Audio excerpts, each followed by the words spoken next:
You see the lieutenant's familiar shape in the orange jacket. It turns double, then triple, from the pain. It's nothing. You're alive. That's what matters. Sunrise, Parabellum.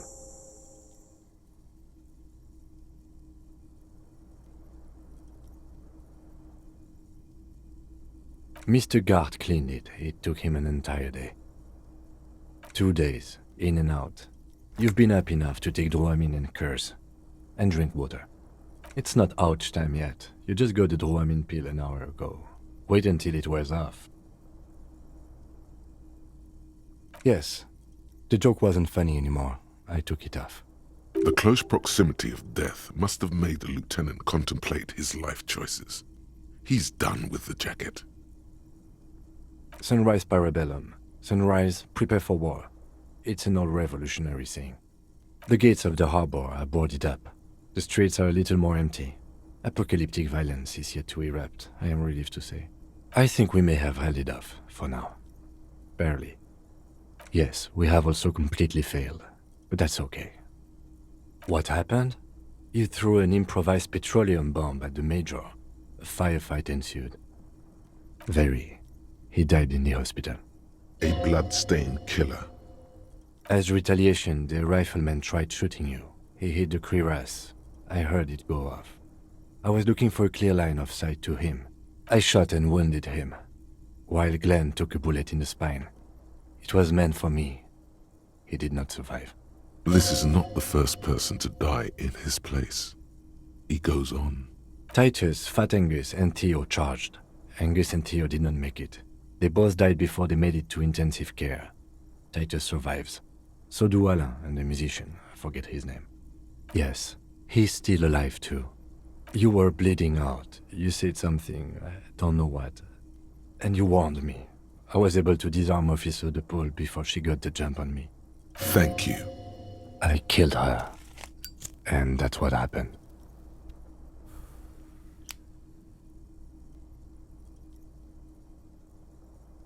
De Paul was the last to die. Everard had their bodies returned to Crenel for a funeral. The company is yet to retaliate. Because we deterred them? Or Joyce did? Maybe the harbor in full lockdown is too costly a target. Or maybe they are simply taking their time and will attack soon. I don't know. 4. Glenn, Theo, Shanky, and Angus. The fat one, he took a lot of bullets. All.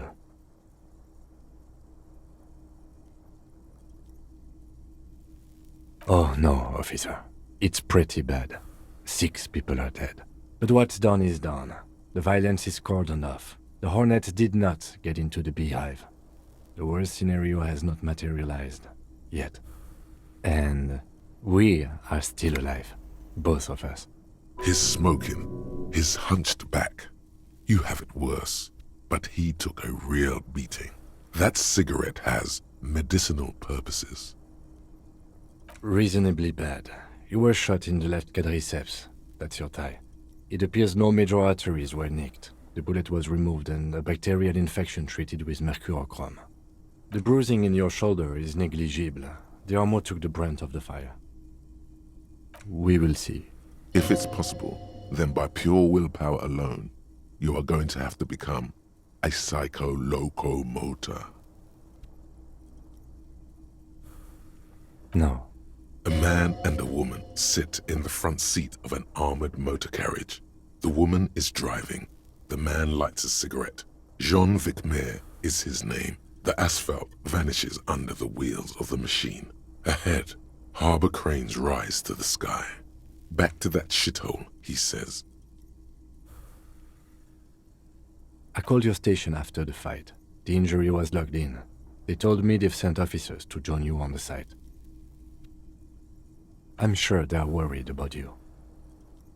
Good. You'll need to be. Whatever that is. I did.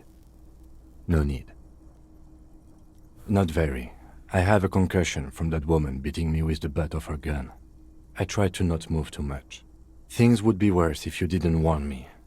Thank you. I did not see her coming. Stupid of me.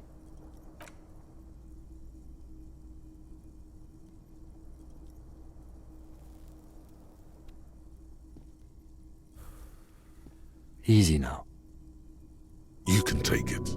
Just don't lean on that leg of yours too heavily. How are you?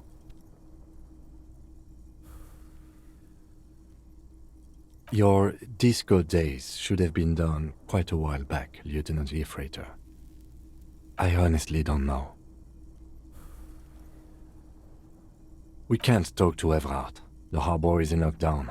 Everyone in there is outside our grasp now, and Joyce has left too.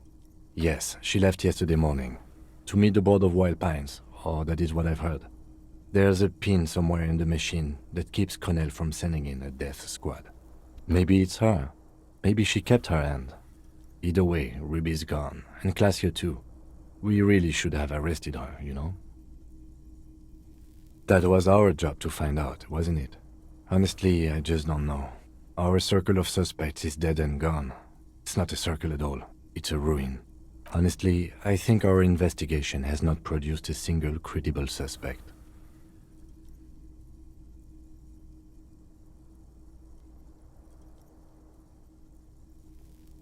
What? Every piece of garbage in the city is not connected to the case. You don't have to catch everything. Yes, God curse the footprints, not solving the case for us. Au diable. We should go upstairs, rethink the ballistics in situ. I agree with this. What else? See? There's that. You can do ballistics. We could find thousands more if we wanted. All of Revachol is full of them. But they seemed so mysterious. No need to be melodramatic.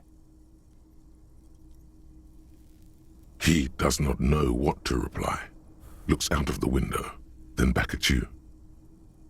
Absolutely. There's no other way to go about it. We screwed up. He's made his peace with it. He's had time to do so. He arches his brow. The ceiling fan patiently spins overhead. It can feel that way sometimes, yes. He sounds surprisingly weary. That concussion must be making him dizzy. No. Are you ready to limp? Good. Where do you want to limp to? The lieutenant did mention doing more ballistics. Also, it's just close enough to endure the walk. Why not?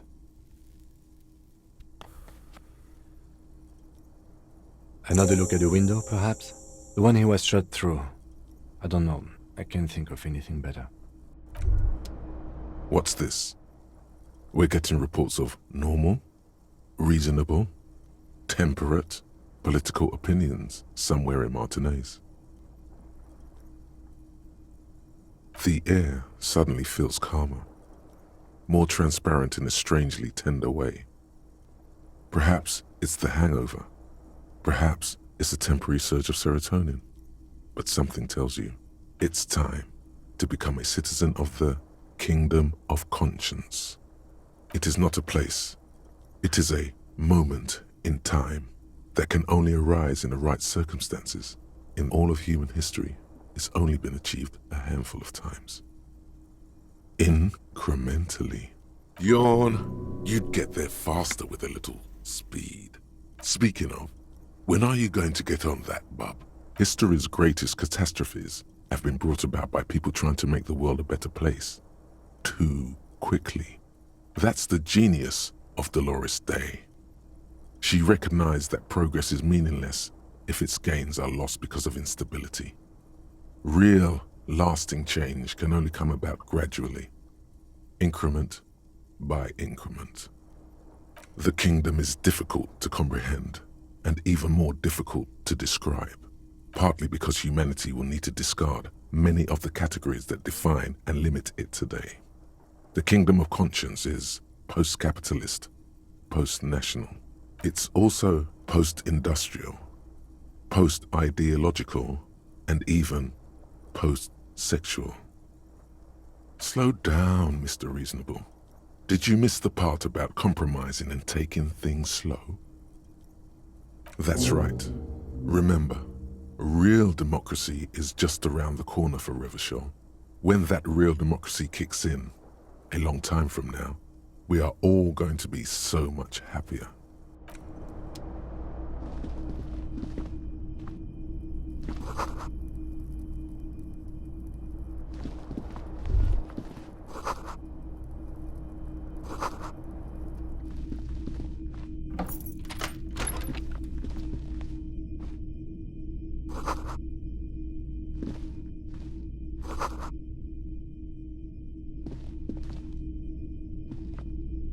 These papers bear the stamp of the RCM. They appear to be fragments of the lieutenant's paperwork, half finished. You make out notes on this and other recent cases. I had Gart open the door to your room. You were running a low bacterial fever the first night.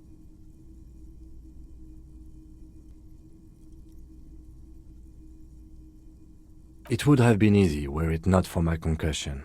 We both got lucky, considering the odds we faced. Let's go.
Next to the stack of bills, you see a note, a few lines jotted down in large, uneven handwriting, just as the writer was about to rush out the door.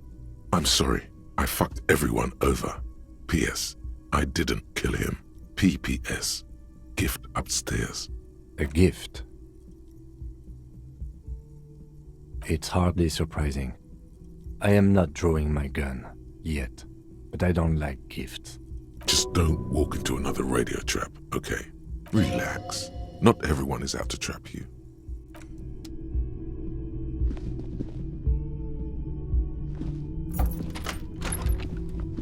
The medicine cabinet is empty. Not even a toothbrush. Pity. She certainly had her priorities straight when she was packing.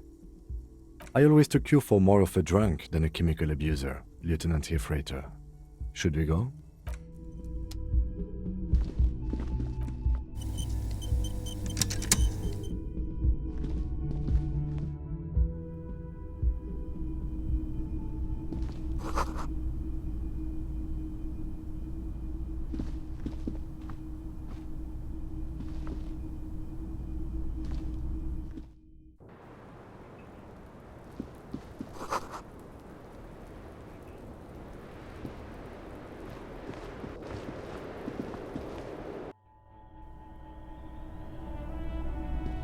You see the same two neon-lit shapes, a man and a woman, only now a red thread bisects the room, pointing from the antenna outside to the cupboard on the wall.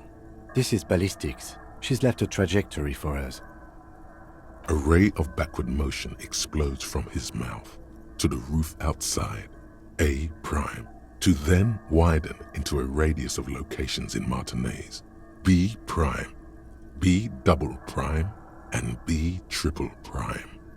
It suggests the bullet came from the extreme upper quadrant of possible angles, from a point beyond the roof, B triple prime, the island in the bay.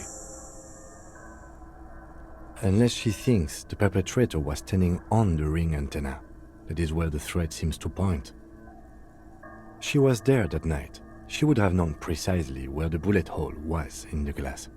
It also looks like there may be more to her skill set than we know. The question is, should we trust her? I find that hard to believe, but at this point, what difference does it make? So it is. For a second he seems tired.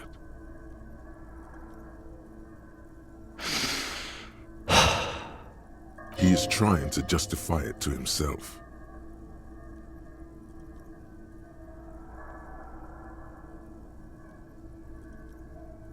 I understand. He will. He has it in him.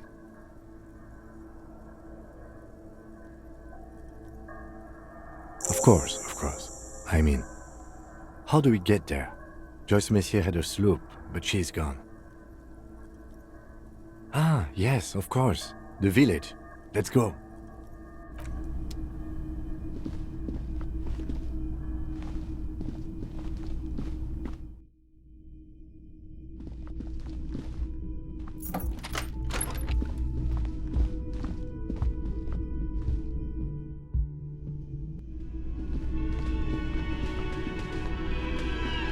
Oh, you're up. It's good to see you back on your feet. Did you like your room? I cleaned it for you. You're welcome. I thought it would be nice for you to wake up in a clean place after you, let's be fair, defended this establishment and its clientele from gunfire. I give credit where credit is due, and that was a crazy move. Crazy effective. Petroleum bomb. Never seen anything like that. I was there until it struck him. Crawled inside then. Bullets started flying. Anyway. He really wants you to realize that he was also on the balcony looking by, in the danger zone, so to say. I wish you a quick recovery. Also, you and your partner are staying here free now. This establishment supports cops. The stay is free, the drinks are not. It just felt I needed to specify that. What is this thing?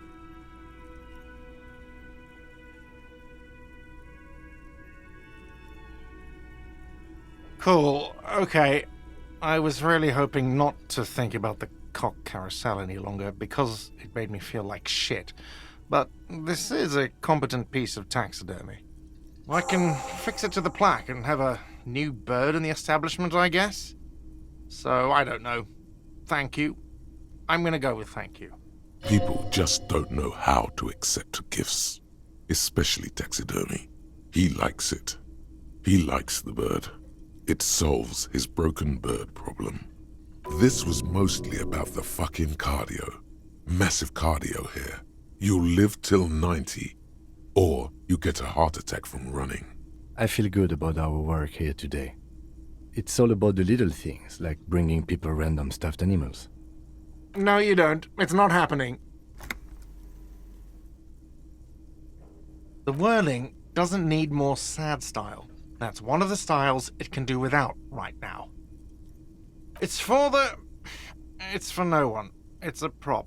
I'm not letting anyone use it after the great karaoke catastrophe of 44. A lot of people got killed because some arsehole wanted to sing karaoke. Okay, yes, it's for some clients. Ha! Well, we don't have any tapes. They all got stolen. The man in the vest and the violet shirt stares at the tape you've just given him. He begins to frown. Hard. This is the look of a man who's defeated. He knows he's out of excuses. Fine, fine. Climb on that stage and do your thing. Just get out of my hair. I'll plug it in for you. Damn this karaoke machine. Oh yeah. Time to do the damage.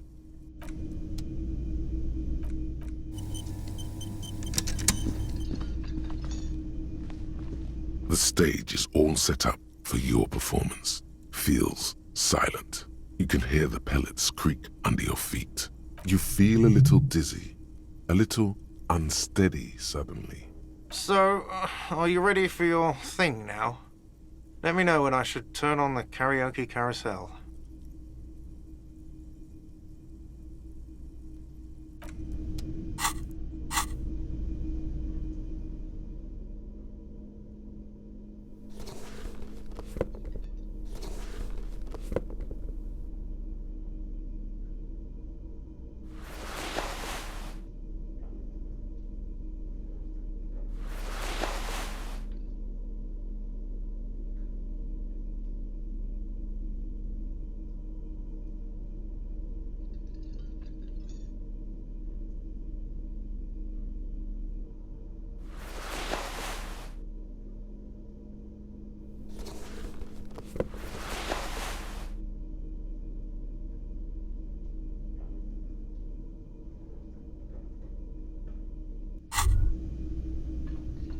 You finally made it, haven't you?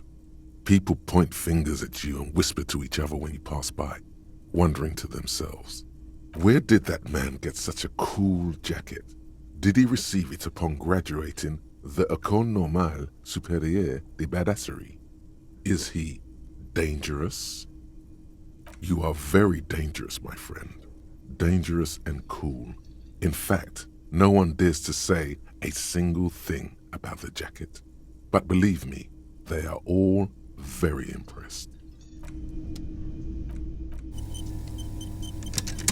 The stage is, you feel a little. So, are you ready for your thing now? The air is thick with anticipation. The tape clicks into the carousel, and then the music starts.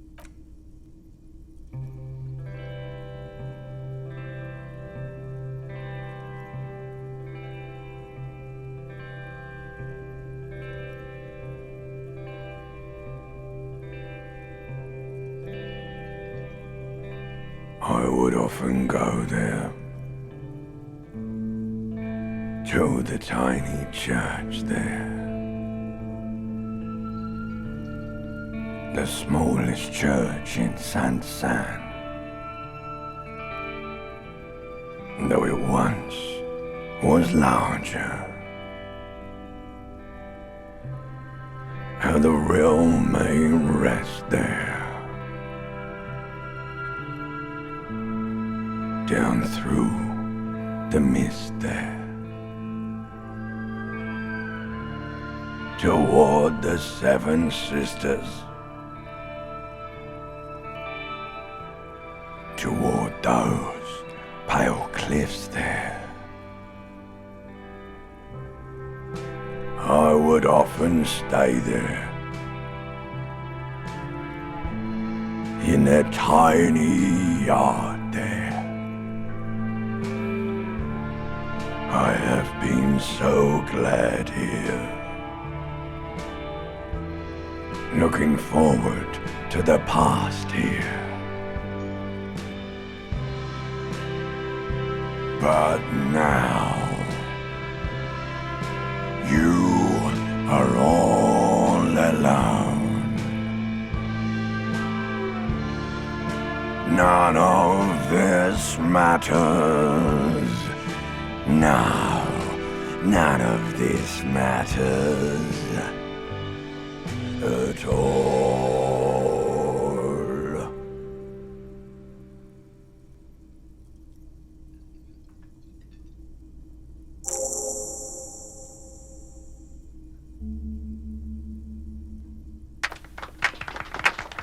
Not bad.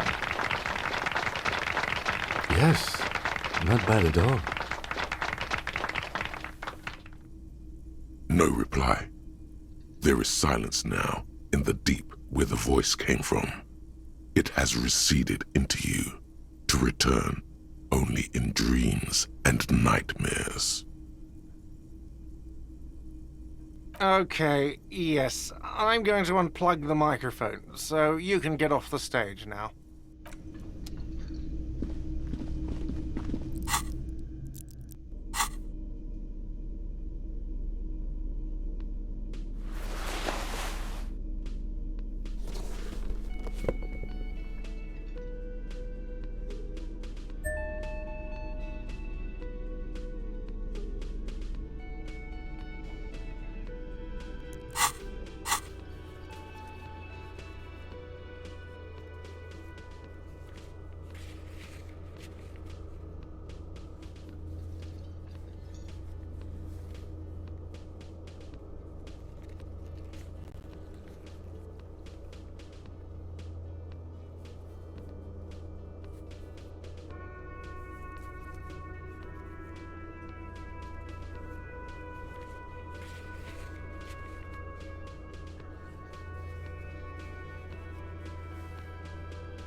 Seeing you approach, the bruised man raises his bear in welcome. Crazy motherfucker. Didn't think you had that fury in you, but I guess I've misjudged a lot of people lately. There I was, thinking, where are we gonna find a tin opener large enough for those cans? Then Capo Loco shows up and just sets a man on fire. Impressive shit, Copper. None of us would be breathing right now if it wasn't for... I guess what I'm trying to say here is, thank you. This is big. It's as big of a thank you as Titus Hardy can muster under any circumstances. Now, how can I help you?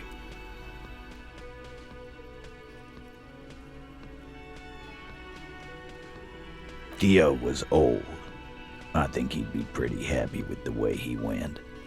Never could imagine him withering away on a sickbed. But Angus, he was just a stupid kid. Didn't realize the mess he'd gotten into. Trusted me. Still, the balls on that kid. Went down fighting for someone else's shit like a fat, angry bear. Here it comes. The last one is the worst one. He only deals with it by drinking copious amounts of 8% beer. An honest tactic, and effective. And Glenn was my friend. Best I've ever had. I love that crazy homo like my own brother. We're all fucked without him. But what do you do? This job is shit. Dennis, that poor little rat is dead too. I always thought he'd run. But no, he stayed. Stupid, brave fella. He didn't like him. That only makes it worse.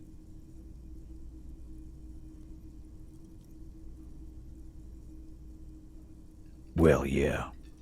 Memento mori, right? It means you might die tomorrow, so live every day like it's your last. Ain't that right, fellas? Absolutely. Today, I'm going to get drunk, eat good food, and bed a good-looking girl. 'Cause tomorrow, a motor carriage might run me over. Or you might die of a heart failure. Or syphilis. Hey, fuck you for ruining a beautiful idea. I guess I'll take a closer look at our union members. There's bound to be some ambitious fellows there who'd love nothing more than advancing social democracy by busting some heads. Might even ask Tibbs if he's tired of replacing windows, and maybe wants to have some fun with his brother. Anyway, don't you worry. As long as Titus Hardy's standing, there will be Hardy Boys. Don't know? Don't care. I'll be glad if I never see that fucking woman again. Even after all that hell, he's still bitter about her? Nope. He shrugs and tries to look uninterested. Take care, coppers. You two look after yourselves now. Death passed on you today, but men don't get that lucky twice. Copo Loco. And normal cop, I guess. Good luck in Shamrock. Scars made the best tattoos, they say. Thanks for getting involved, guys. Not a lot of cops would step into that line of fire, but you did. And if you ever feel like the uniform is holding you back, I've got a few vacancies. You'd make one Hardy boy, copper. And Titus Hardy himself would make a good officer. That man was born to lead. I will, Capo. That's a promise. Now scoot, 'cause the Hardy Boys got some mourning and drinking to do. Take it easy on the drink. The danger has not passed. This town needs you on your feet. Good point, Beano Claude. We'll keep the vol under 12% tonight.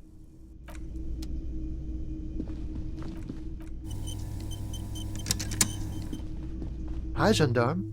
Another rendezvous. Hi. So what brings you here?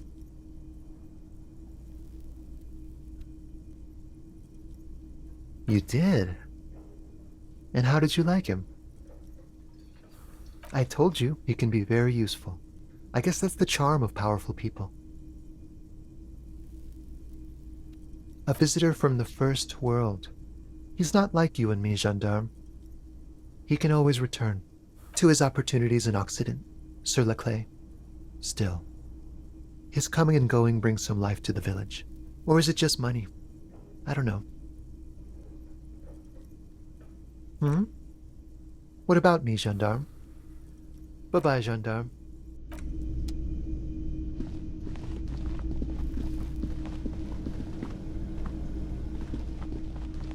You see a heavy steel door.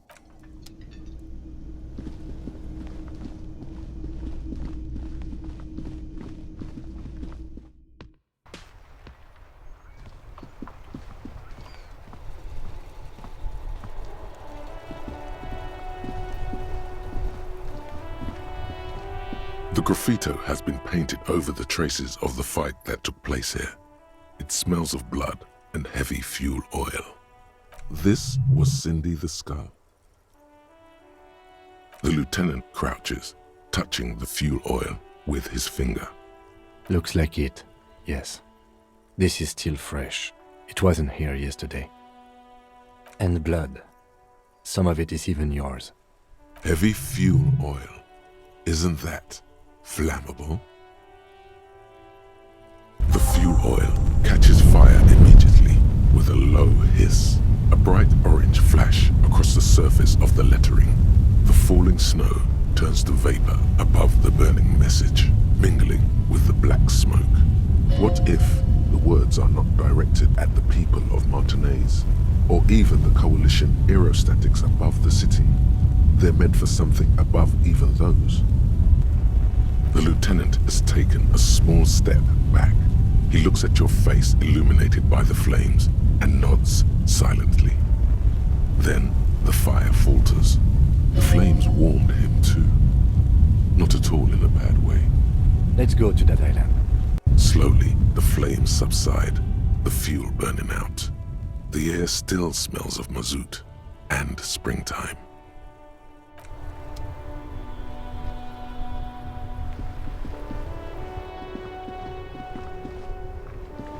The worn and beaten wooden planks of the bench do not look overly comforting.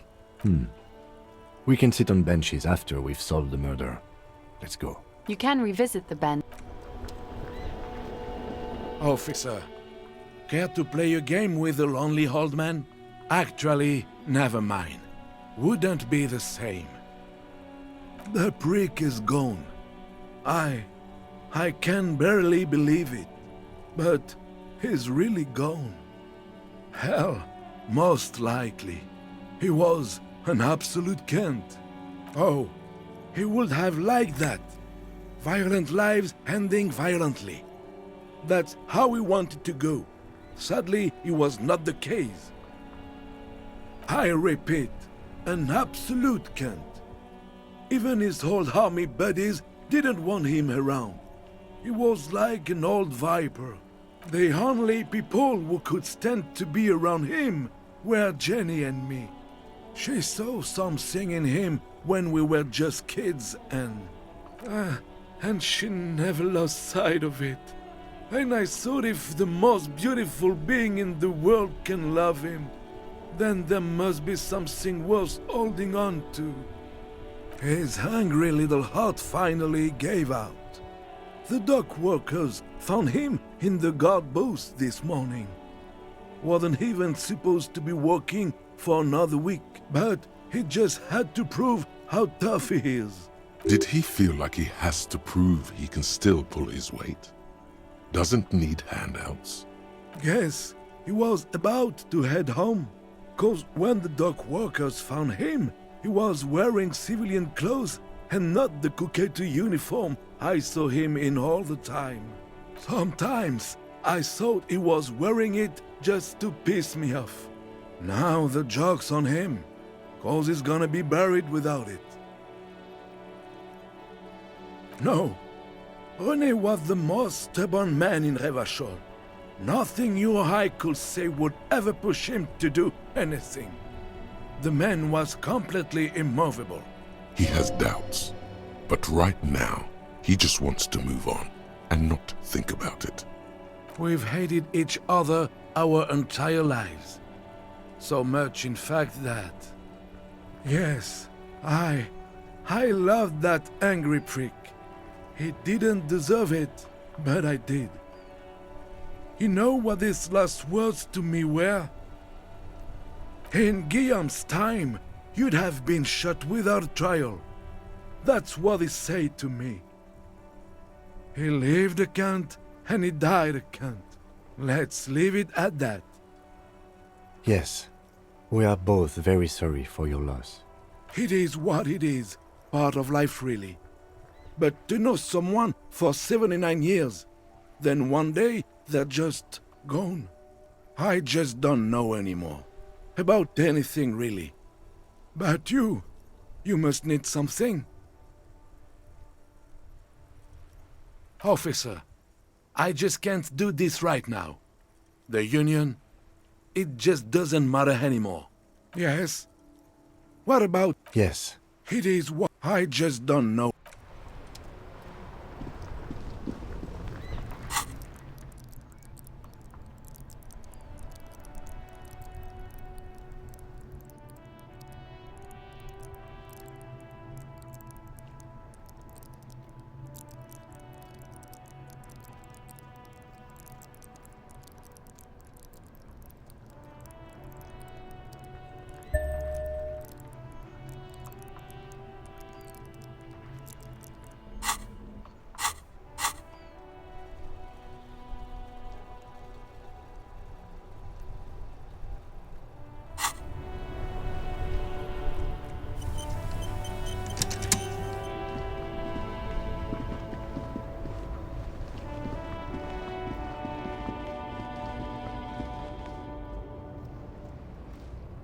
The speakers below are banged up and worthless.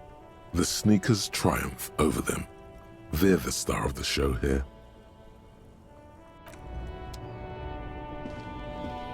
There's a pile of cheap sunglasses in a small box, a variety of shapes and colors. You like sunglasses, officer? I've got the latest styles right here. Abort. These are hideous. What's more, they don't even fit your face. You can feel them pinching your nose and chafing against your brow. Damn, officer! You look like a mega secret spy. Very secret.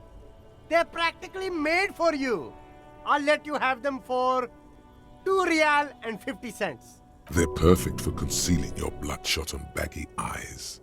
no, you are definitely not buying those. Are you sure? But they look so good on you. You should think this through, officer. These are all boring. Boring third-rate ho-hum sunglasses made of cheap Syrahese plastic. The kind of plastic that melts in the sun. These are all first-rate sunglasses.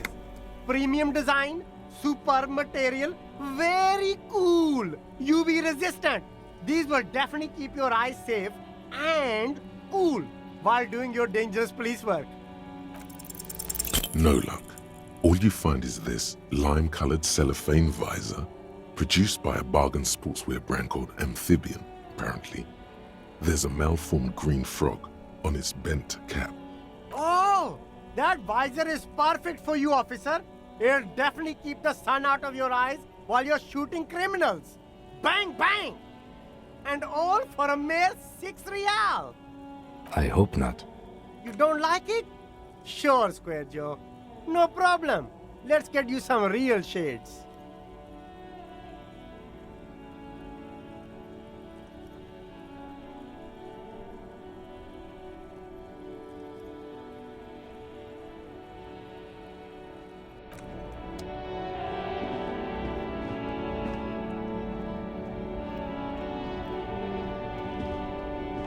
You keep coming back. That's good, officer. Keep browsing those clothes, keep saving that economy.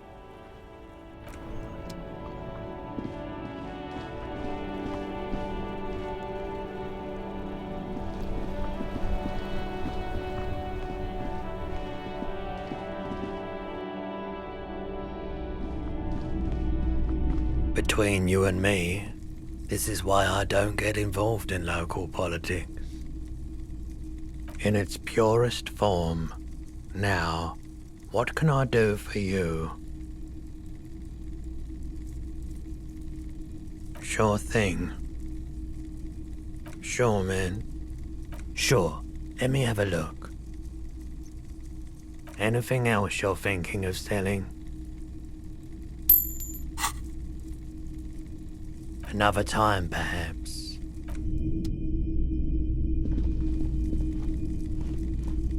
You see, Ro, try to find something pretty and cool here, then use it to win her back.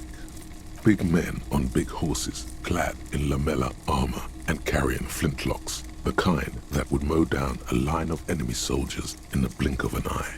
Franco-Nigerian knights. I used to be very serious about these guys. A long, long time ago. They're not all blue. These figurines also wear gold coats and caps, complemented by orange trousers. They are variously posed, wielding swords and rifles with bayonets. This is what the loyalists looked like, yes, at first. Then they wised up and got camouflage. Which ones? Ah, those. Yes, they are. I find the paint job a bit gaudy, but children like the bright colours indiscriminately. This set of soldiers isn't meant to look impressive. A few have rifles, but most of them carry pistols. Some even shovels and tall sticks. You're probably talking about the revolutionaries, yes? Yes, they are soldiers, revolutionary soldiers. I think their poverty has been exaggerated for effect. When you place them next to the royalists, it doesn't seem like they could possibly win.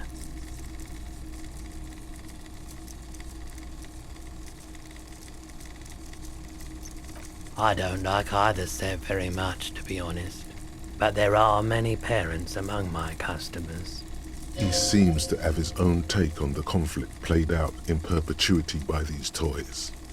Might be interesting to find out what it is. Yes, buy something nice. A figurine. This sounds off. You shouldn't trust this guy.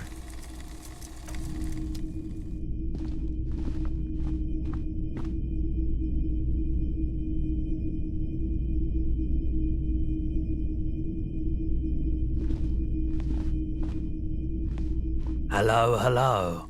Let me know if I can...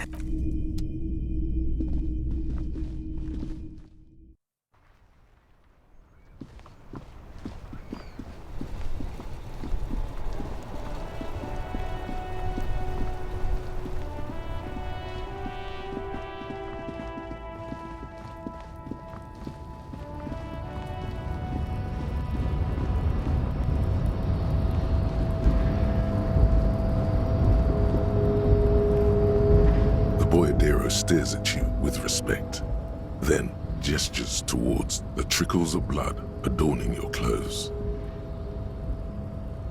Yet you live. It calls back to an older era where this was commonplace. You have a true Boyadero heart. Hiding, gathering themselves. The harbor's in full lockdown, friend. No getting in or out, for the time being. No, man. Not today. Today is war. Time will tell. I'll tell Evrart you dropped by. I'm sure he'll be glad. Yeah, the janitor who gave me the key to his apartment said the guy's a bit of an asshole.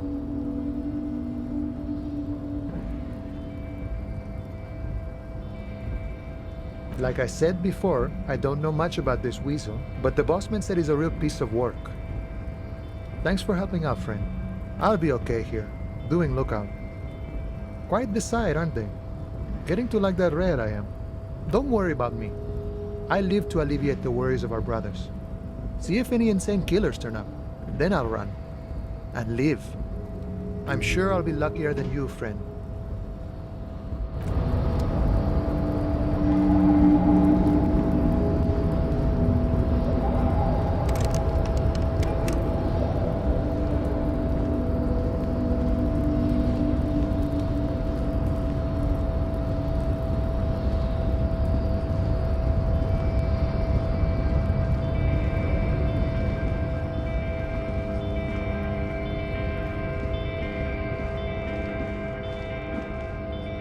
A lorry stuck in the traffic jam. This big, heavy Grad-made machine is well kept for such an old machine. The windows are clear. They've been recently washed. You can see a lorryman's cabin with personal belongings, stickers, insignia. The driver has adorned his space with a substantial collection of peculiar paraphernalia. Proclamations about honor, strength, and purity are glued to various panels. The back end of the cabin has a small perch to sleep, large ashtrays. There are several suns and wheels sewn into the curtains. Racist nationalist paraphernalia. Not unusual in this part of town. This is our guy. Likely, yes. This guy's proud of who he is. Drapes it all over his machine. He was acting tough before. This definitely scared him a little. You being here.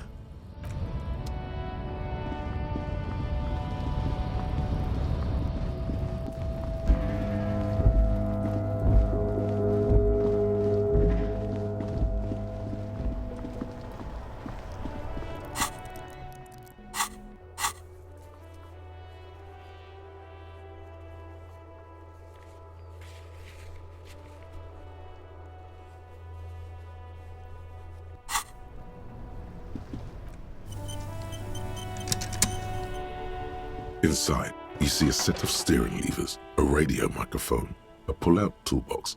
This is Precinct 57. How may I assist you? Right. Please hold. 10-4, come in. Fireworker, over.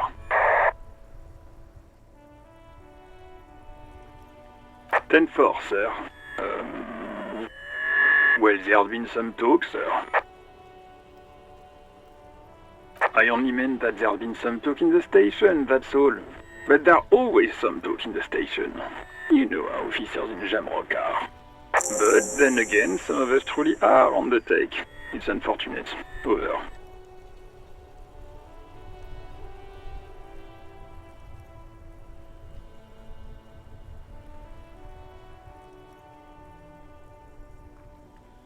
Then 4, I know I already wrote it in a report, but it will stay on my desk for a few days. Over. Roger that, 10-10, over and out.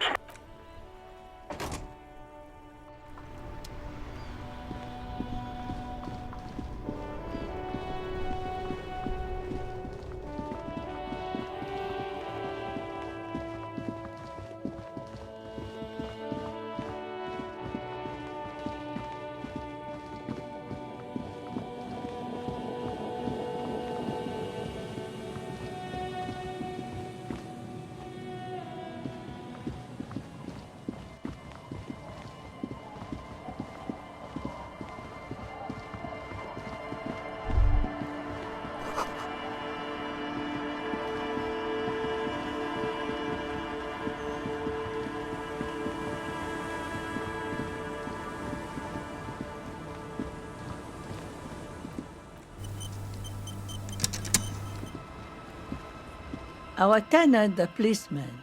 I hope the waves don't keep you up at night. What?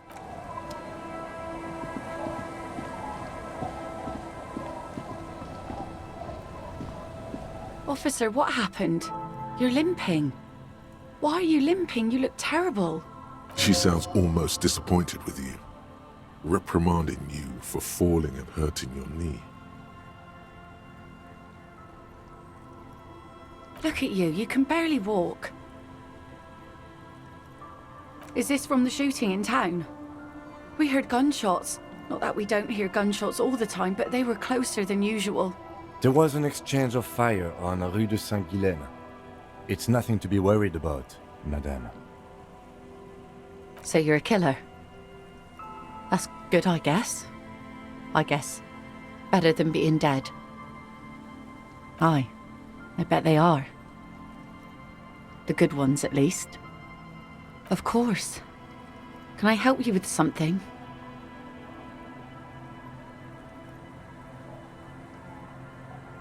That won't be a problem. It's wind still and the tar just dried. We've got 2 days of relative sunshine ahead. If you promise to bring it back, and no scraping the hull, I just got it nice and yellow, and no drinking on the boat, and no joyriding either. Of course, ma'am. It's only for a day or two. Official police business. Aye. The crow's feet disappear from the corners of her eyes as she smiles at you. Please be conservative with the fuel, will you? Just filled her up, but it's a small tank.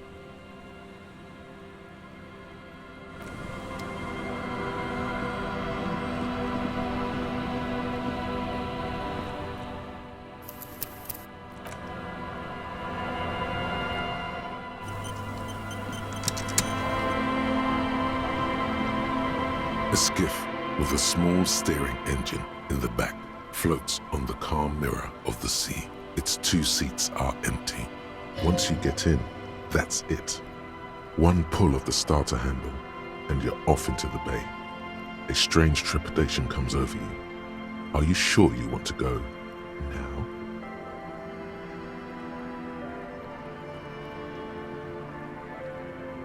Have you made all the necessary preparations? Closed all your accounts?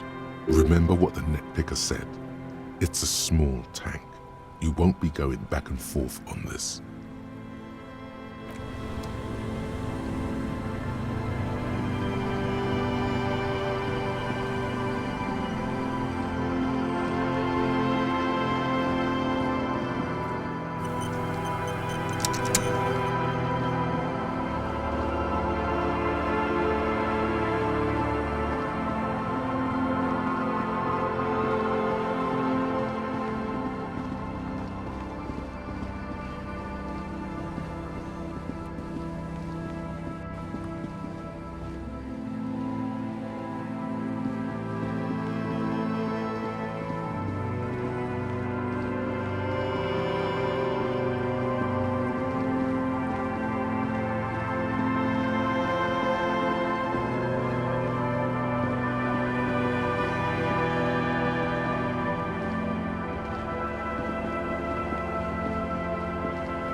Man, you're like bleeding.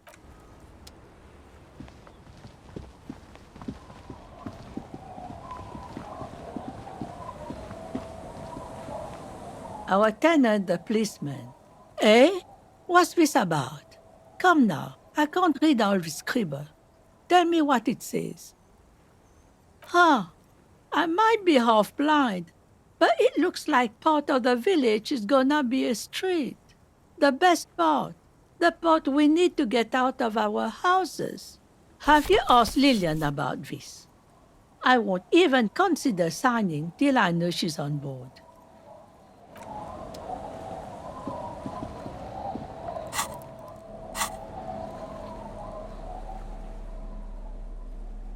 You take the legal documents out of the envelope.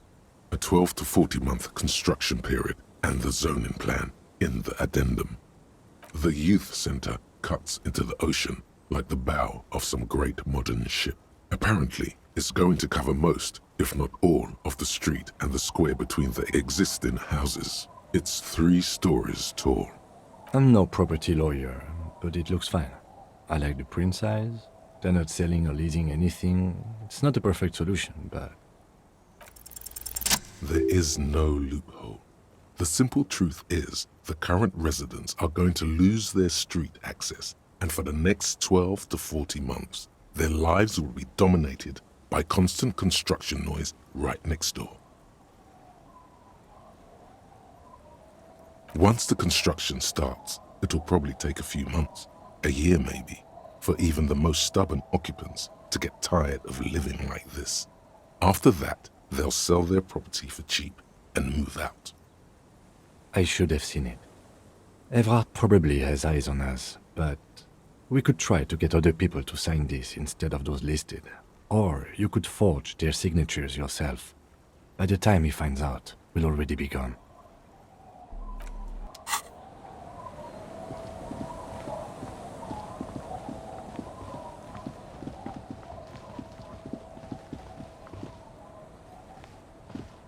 Man, you're like bleeding now. Reality's really messed you up.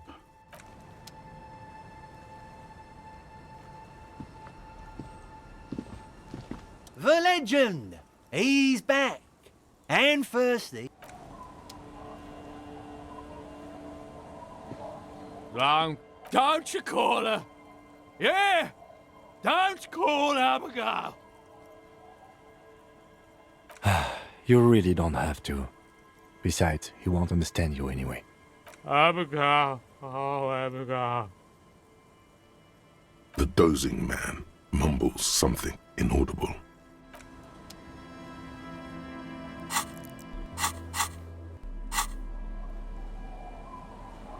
You take the legal documents out of the envelope. The youth center cuts into the... It's the ledger you found in the trash. A cabbage of papers hanging from the board, with the permeables drawer inside. It's barely held together by a clip, then made complete. Just relax. The two sides of the board are slightly misaligned, like a drawer that's come off the slides. All you need to do is bend the plastic on your knee.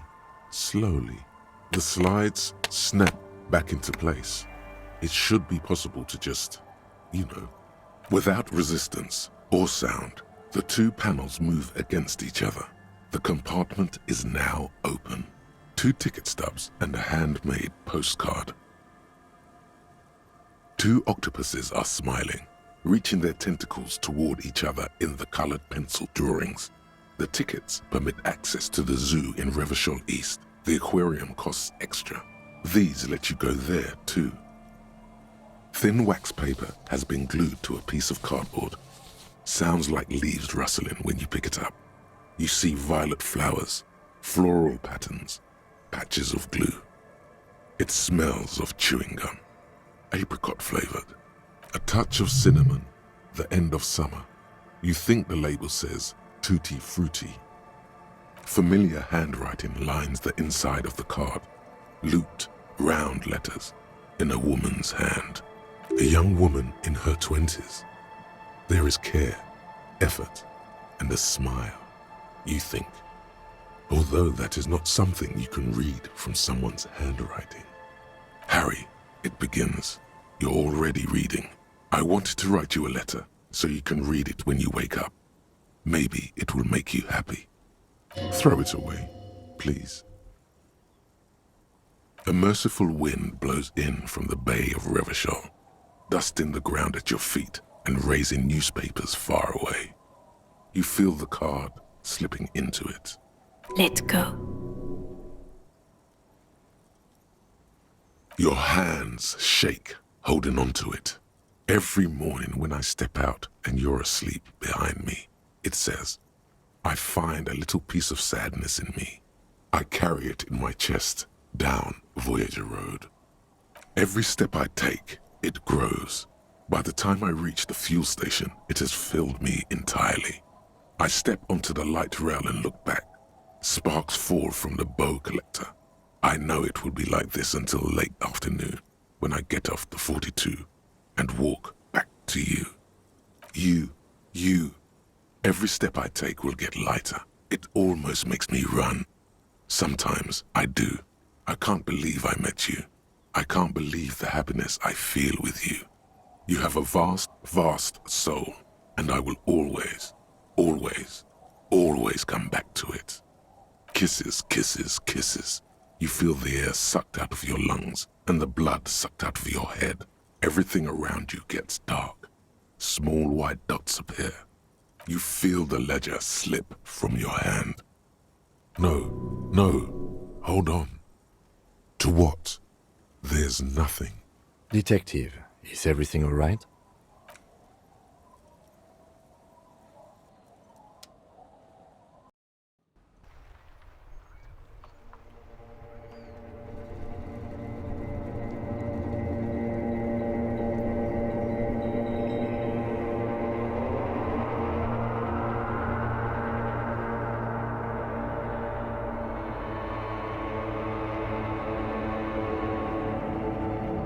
There is nothing. Again. Nothing sad, brother. No treachery, just blackout.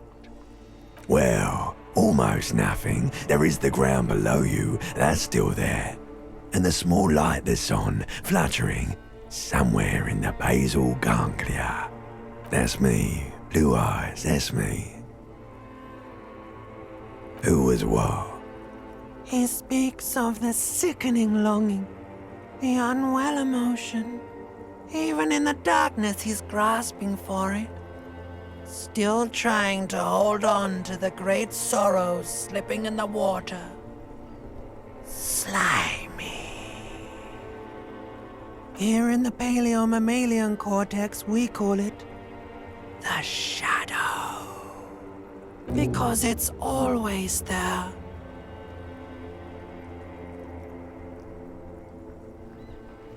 Bloated corpse of the past resurfacing. Beautiful. Believe me, stupid ape, its lack of beauty was not the problem. There is no Voyager Road. There are no roads, no houses, no lights in the windows. It's all on pause. Your name is fuck all. It certainly ain't Harry. Your name is passed out on the ground, dragged around by one of the other evil apes. They're taking you somewhere. You think they would let you?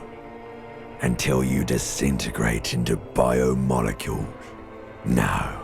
Someone is breathing on your face now, inspecting your pupils, stupid idiot.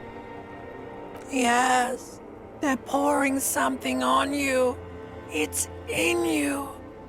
And It's delicious. Glowing lights on a dashboard emerge out of nothingness. In the upholstered cabin of Lieutenant Kitsuragi's motor carriage, seated in the driver's basket, the air is thick with leatherworks and heavy fuel oil. Cold water runs down your chin. Drink. Water. The water is cold, silvery, the stuff of life itself as it pours down your parched throat. The pounding in your head recedes. The darkness parts. Drink. You haven't drunk water in 2 days. Did you know the human body is not made to survive on alcohol alone? You need a secondary form of hydration. With greedy gulps, you down half a liter of cold water. Some of it spills on the driver's seat. The lieutenant pays no heed to it. What happened? You were reading your paperwork. Then you passed out. I carried you to my kinema to take you to a hospital. Then you came to. 10 minutes, maybe.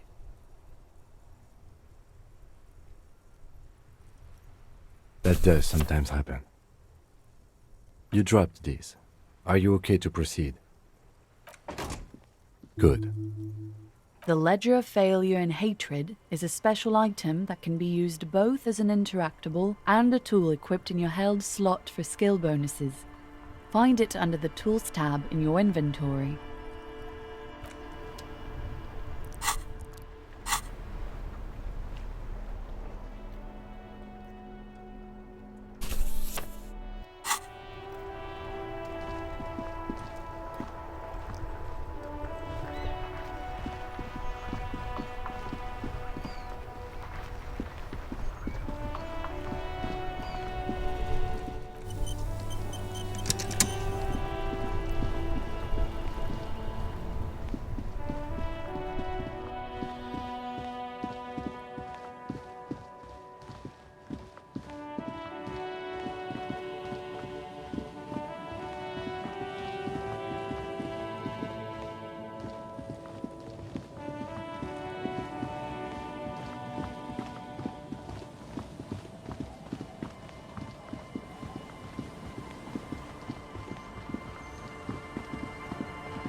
Be careful out there. Sea's calm as death, but still. There are ruins underwater. Are you? What a nice idea. Wouldn't have thought that that Evrart and the Union have nice plans for anything. I thought they only cared about themselves. Well, I guess Union members have children too. Aye, if you say so. Probably better that way. I mean, who likes construction noise?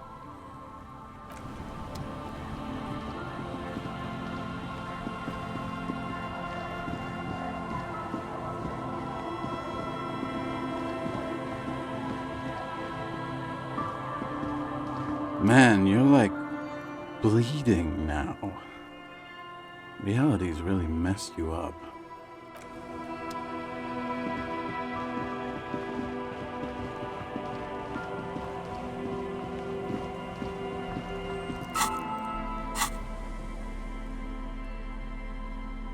You take the legal document.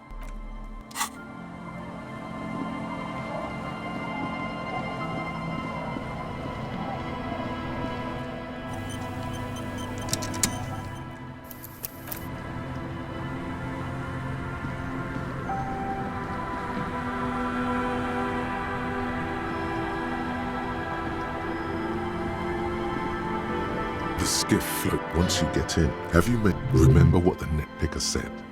It's a small tank. What?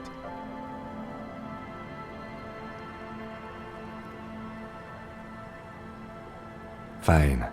Let's blast Sadefem then.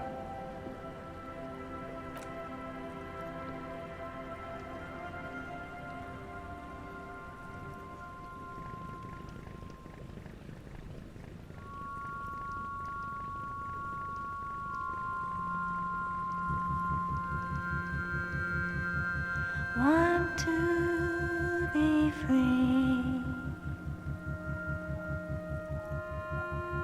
Want to be free.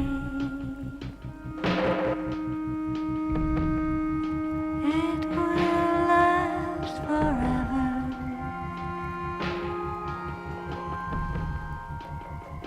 Eternally.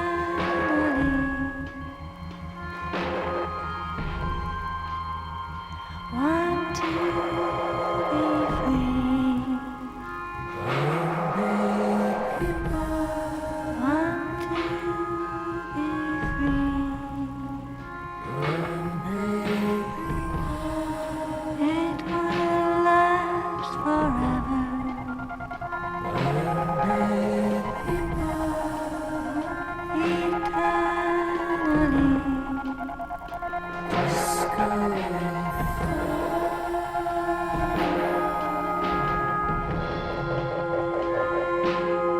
free.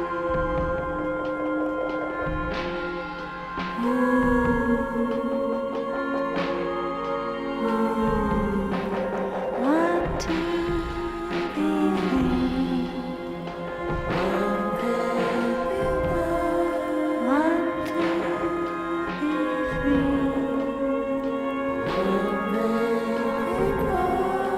It will last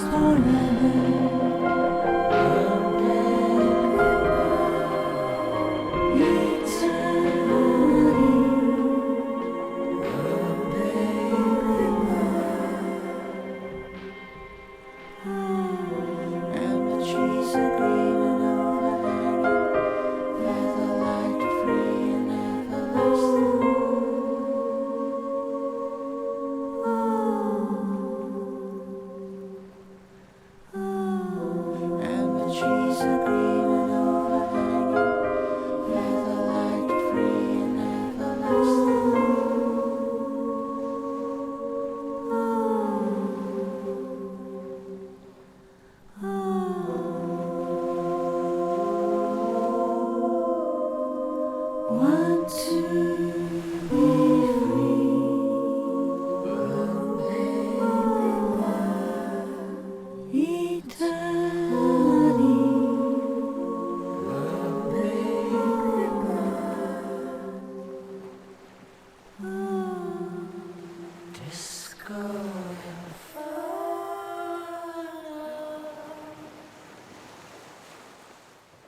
The boat comes to a slow stop.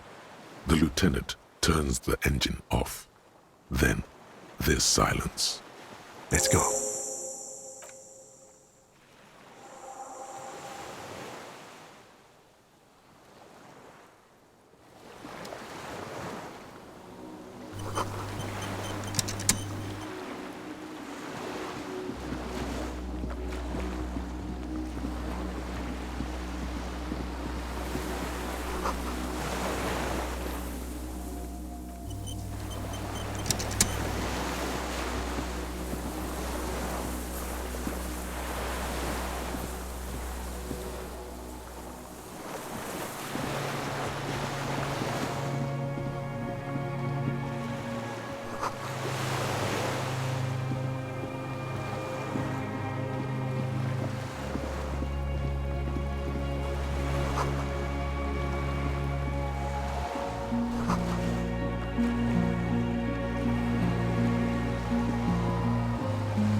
Books and magazines lie scattered on the floor and on a makeshift cupboard.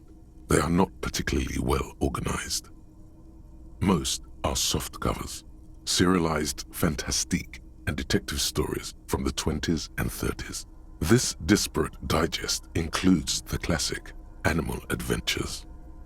Among what is mostly commercial fiction and serialized stories, you find a magazine cathodique for electrical engineering. Then it's back to pulp. Light erotica, an international thriller about circuit benders. Someone's made themselves a home.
Soft covers, serialized fantastique and detective stories. Animal Adventures, a magazine for electrical... Not that you...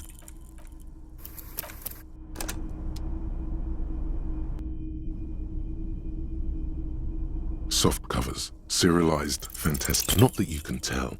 This is a digest of someone who's dead bored.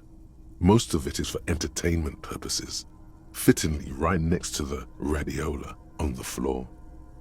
Maybe it's a little old-fashioned. There's a nude mag. More than that, you can't say.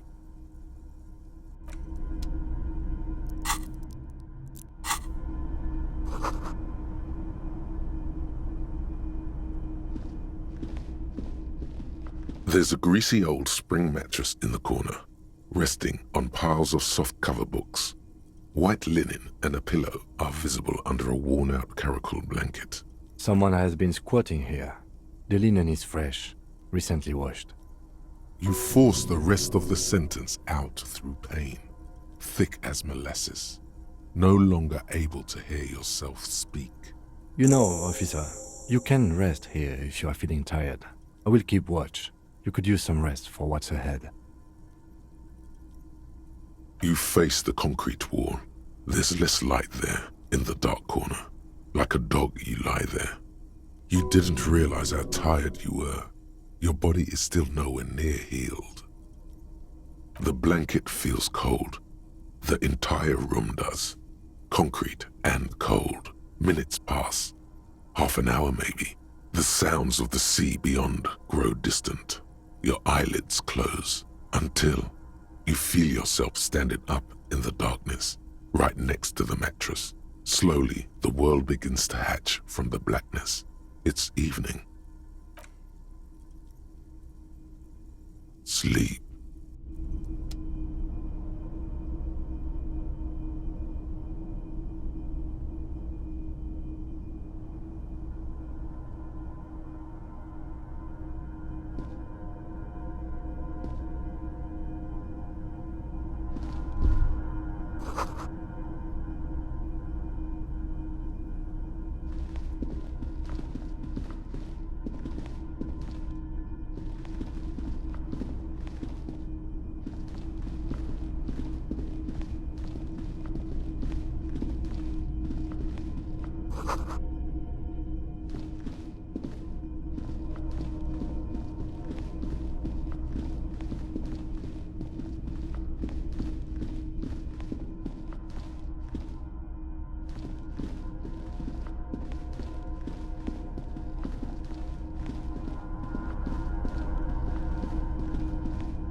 Dolores Day, the innocence of humanism, internationalism, and the welfare state turns around to face you.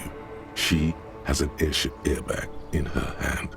She seems to be in a hurry. Okay, don't say you need to talk right away. Melt the ice first. This way you're already talking. But you don't even want to talk to her. She would only be cold and mean. Let her go.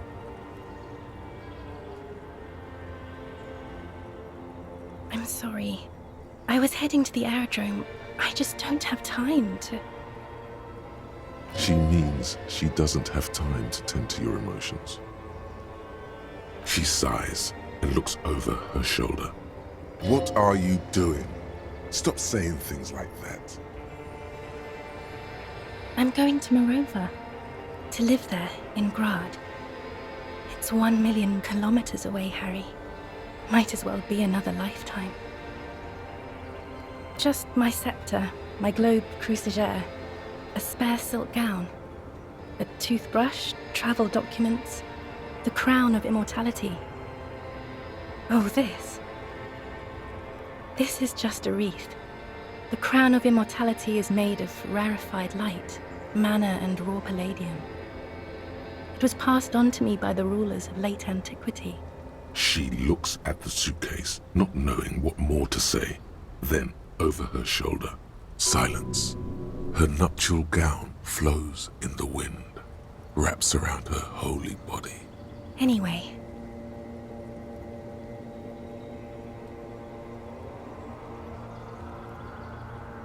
Hey.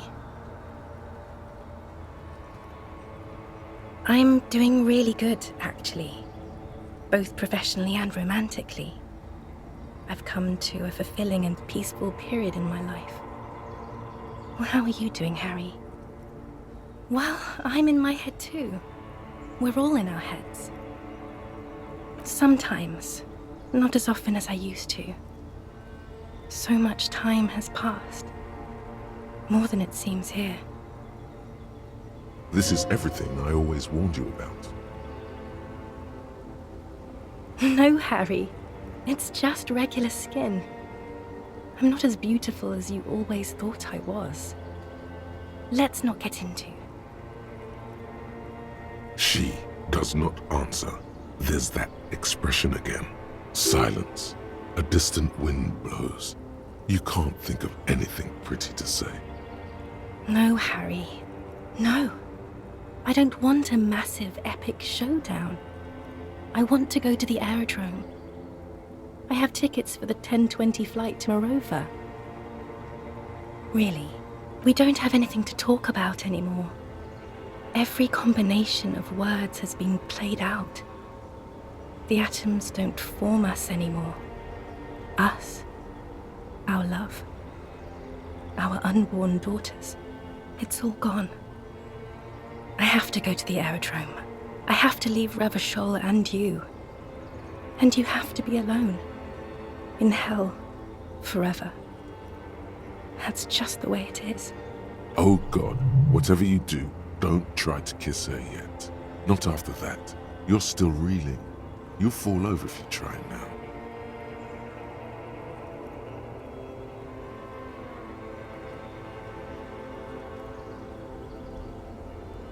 I don't want it. It looks expensive. I don't want it. That's not what figurines do, Harry. She looks at the headless found rider between your fingers and doesn't know what to say. Harry, I don't want things. I want to go to the aerodrome. I didn't ask for things. It's too late to give me anything. I would have liked the headless fallen rider back then.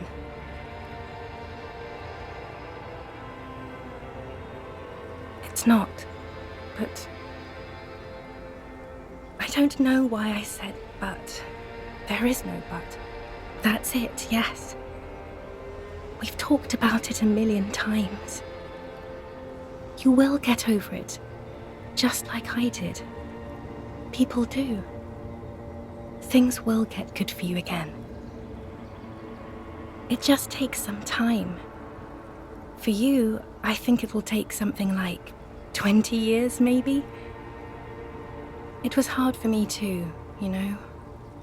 I used to think I couldn't live without you. But I can.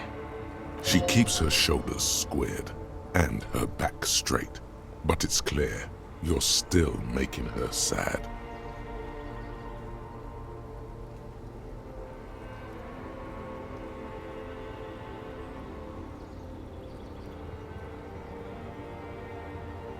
No, Harry, we can't. We already tried again, and it didn't work. Is that how it is now? We should just try all good things twice and then give up. By that logic, not you too.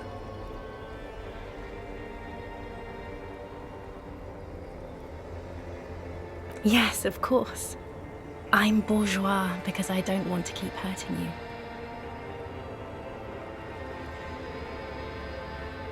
I don't know. Please. Harry, we can't be together because you're insane. She avoids turning them to you. They're turning moist now. Her eyes. She slowly shakes her head and tries to get a hold of herself, brushing her hands in her gown. You know what I mean.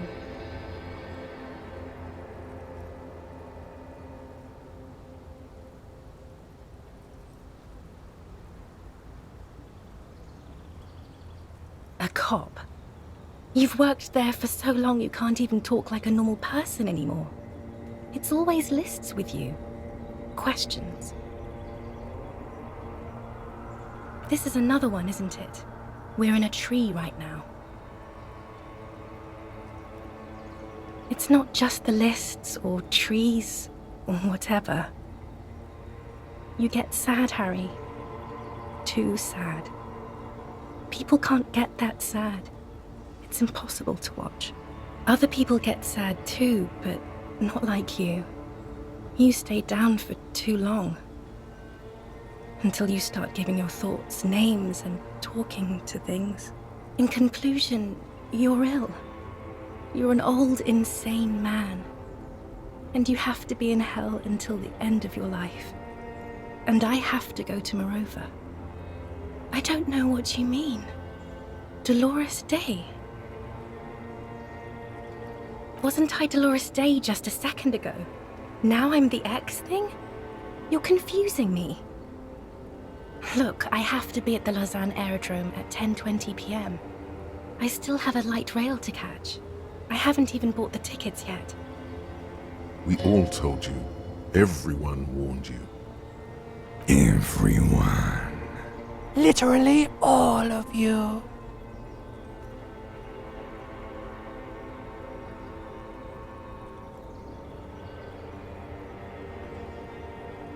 I'm glad too, but I have to go.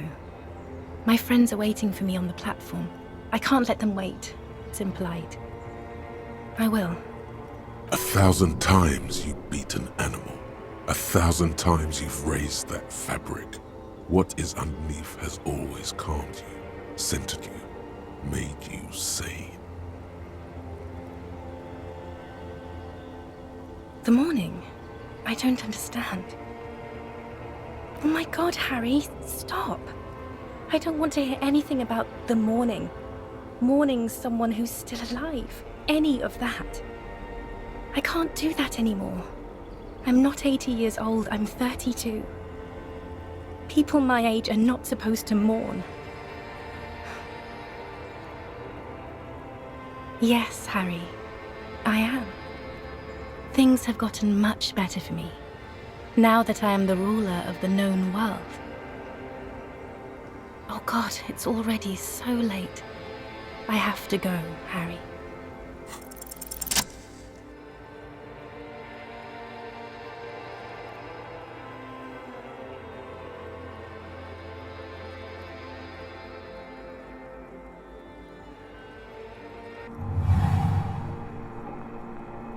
With your feet trembling from the steps you took, tepid and fearful, you stand against her body close to you, radiating warmth. With your eyes closed, you move your lips on her mouth. She is not kissing you back.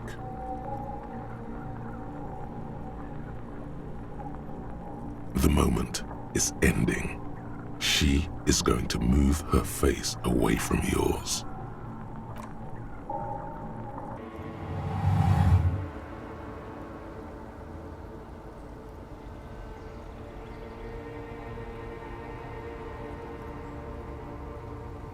Trying hard not to look at you. When she withdrew and you held on to her hand, she tried not to look at your face and see the expression there. Brother, you should put me in front of a firing squad. I have no words for how I failed you. No, Harry, not yet. There is one more thing you have to see. I'm pregnant. Of course not. I terminated yours.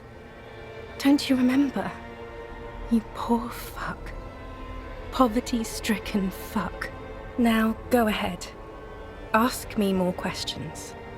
Let's talk about something else. No, this has to end. Do the last one. More questions. Ask more. We both said a lot of things. We were very young. It was her. I can feel it. I can see it in her tender long fingers, in her wrists. Her hand wrote it, said those things. As Queen Regnant, I write a lot of letters.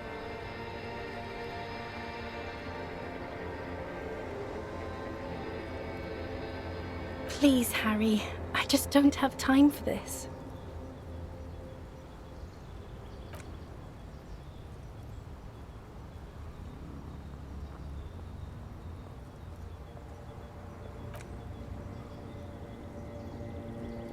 Okay, stop.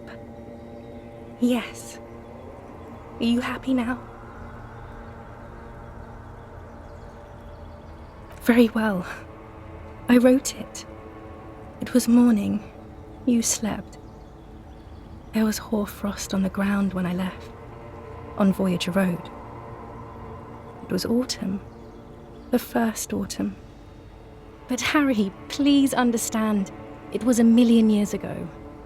No, it was 100 million years ago. I was someone else then, filled to the brim with love for you, hanging on your every word. Oh, Harry, you were the coolest. But I am no longer that person. This has taken her place. It will devour you. Harry, I will eat your mind. Is there really anything left? If not, we can always repeat one of the things we have already talked about. talk about it again. If you do not feel like doing that, you should let me go to the aerodrome. Who says that? I have ruled with kindness, grace, and temperance. It's perfectly normal to have an army of humanity. I am the innocence of humanism. I call it whatever I want to. Besides, you're only saying this because things didn't work out between us. I really have to go to the aerodrome. I don't have time for this. Stop making her angry. She won't start loving you again if you call her a war criminal. Seriously. You were very bad to me too.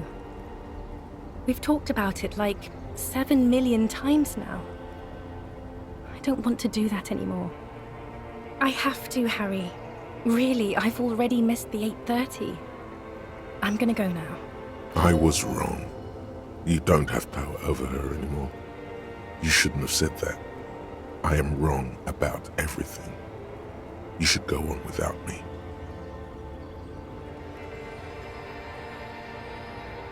That was someone else.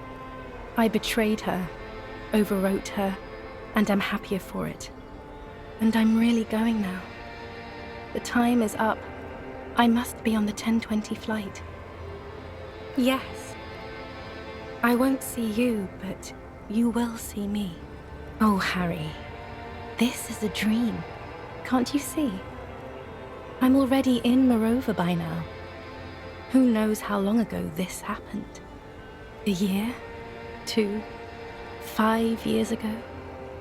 Right here, tomorrow night.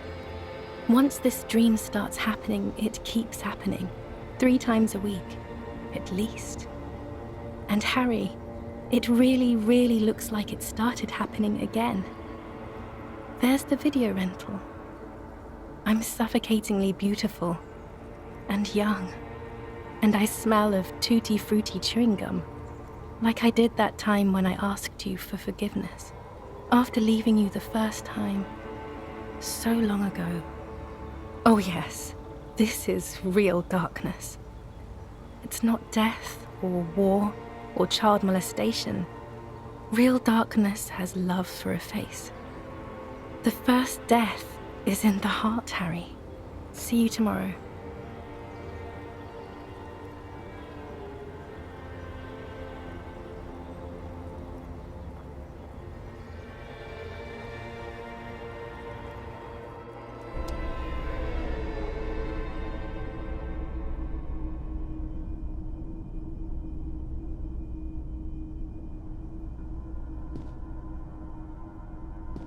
You're up quick.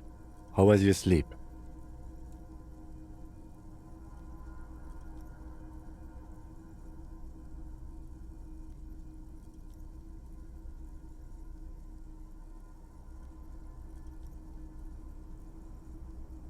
I did not want to wake you. Perhaps I should have? Was it a job dream? The lieutenant nods solemnly. I understand. We've all been through similar things. It can be overcome.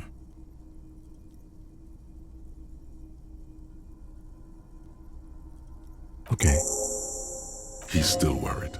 You must have really thrashed and squealed in your sleep.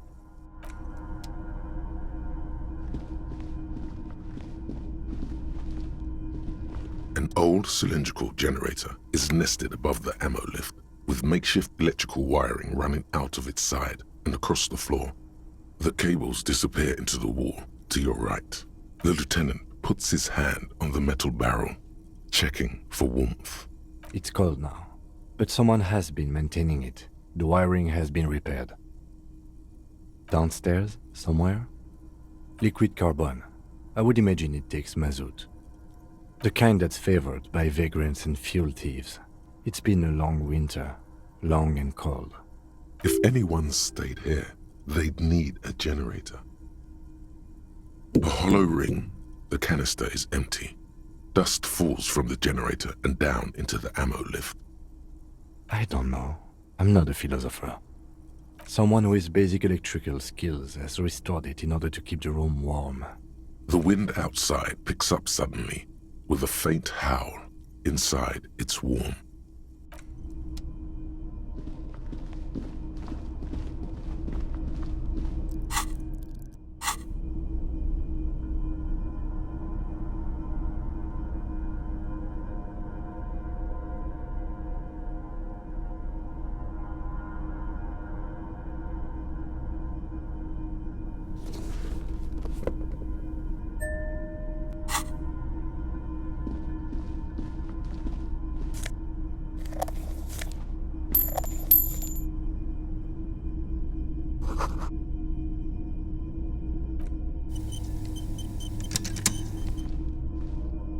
You see a small metal door nested inside a larger one, a heavy steel blast door. There is a conventional keyhole above the handle. It's very small. Another part of the island, probably. The lock looks like it could still be usable. Maybe this is one of the doors we don't open? He's right. It would be better to open its big brother. A powerful engine hangs under the ceiling. It must control the blast door. I think there's a console just southeast. Let's look around. Getting the blast door open seems like the best plan.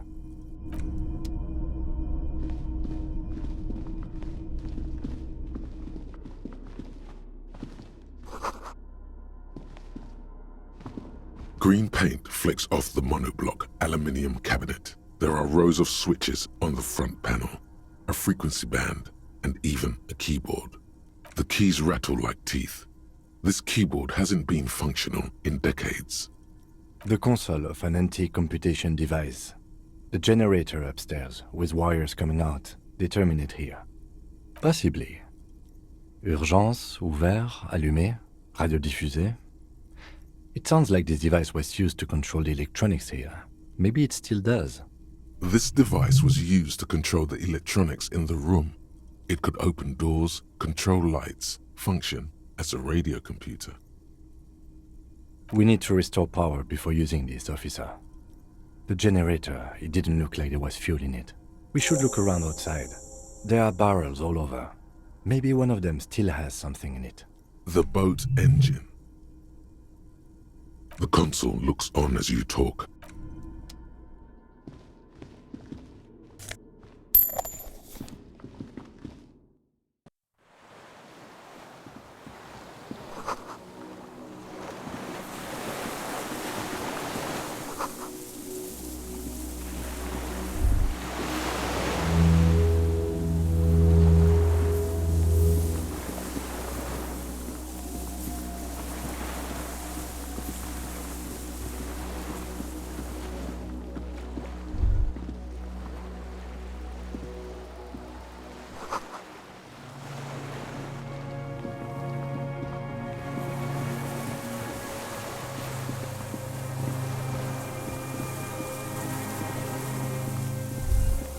A strange feeling looking at the water. Maybe you should just wander off into the sea, leave it all, and walk in with a bottle in your hand. In the still mirror of the bay, you see Martinez reflected. Tall edifices of ruins reach into the water, like shimmering towers. And the shacks too. Pine trees and motor lorries, upside down. Islets and posts, like stepping stones, lead into the water in front of you. Go, step in. It's been too long. Always. Perhaps there's someone there, under the water, waiting for you. Maybe you know it's going to hurt. Yes, cold and still. But love is warm, like the inside of her mouth. Yes, yes, yes, yes. No, we're not starting with that. Not now. Not this time. This thought is over.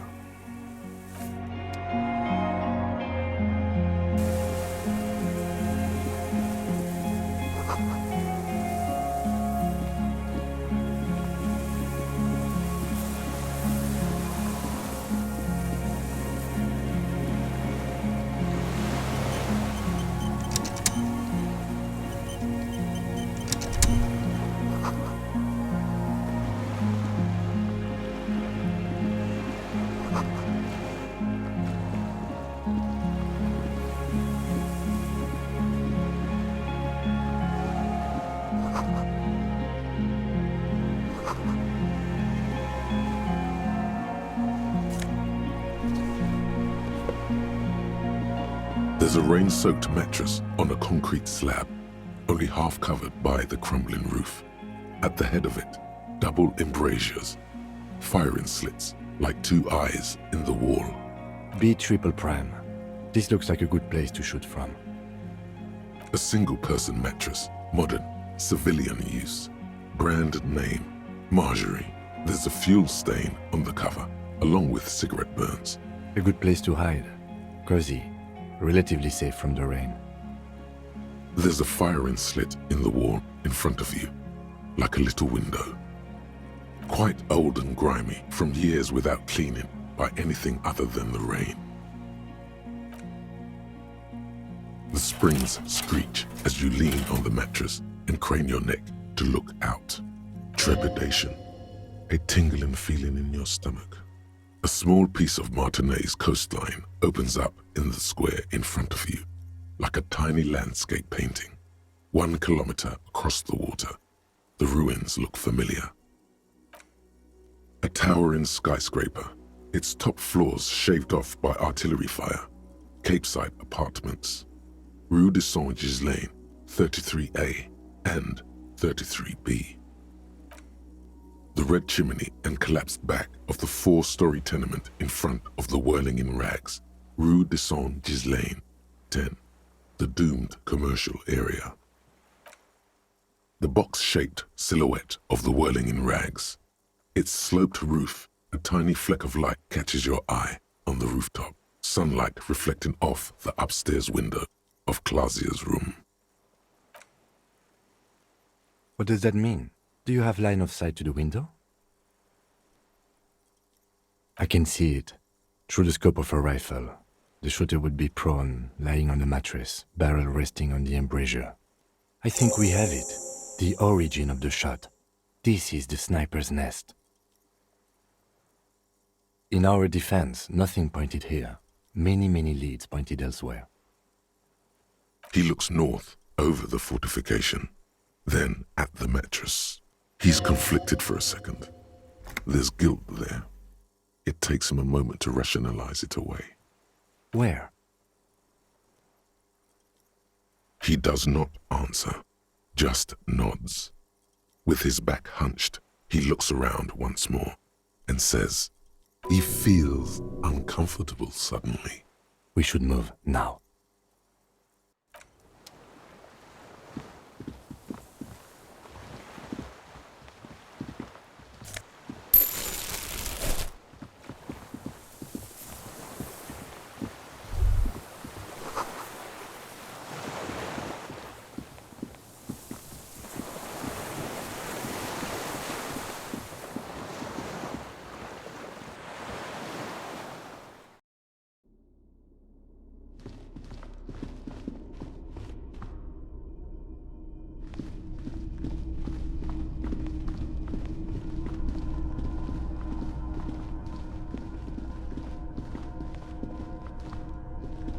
This old cylindrical generator waits with its fuel cap open.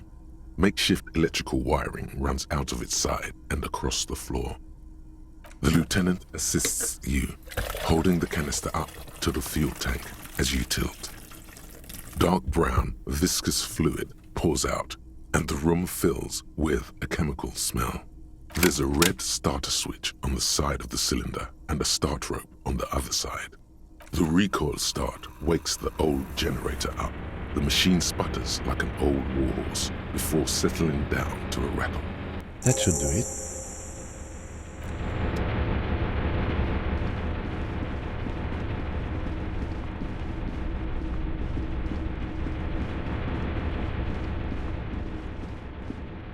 A dim golden glow animates the console. Faint, like a ghost light. Urgence ouvert reads one dial key. Allumé reads another. It's on. Turn emergency open. Automatic boot. The blast door opens with a series of clicks. A shaft of light appears, then widens as the light shines in.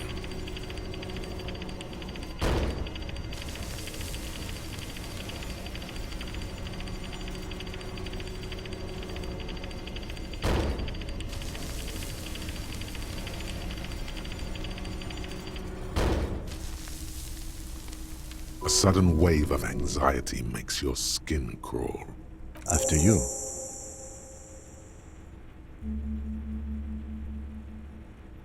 So did I. Not back there, but I felt it since we came here. I don't know. A thin wisp of smoke rises from a charred black fire pit. The wind picks up, then dies down again.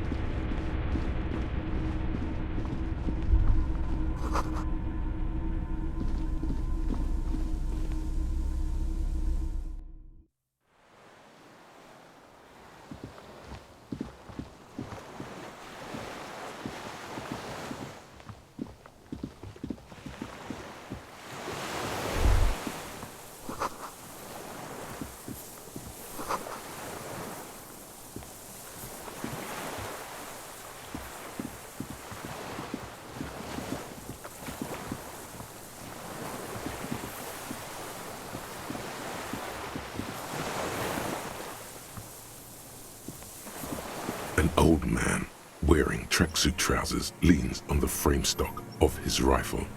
He gathers a big ball of spit in his mouth, then spits it out into the extinguished fire before him.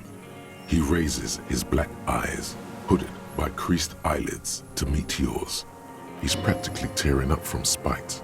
Hatred got the best of him a long time ago. This man hates everything. I did. And you opened it. How?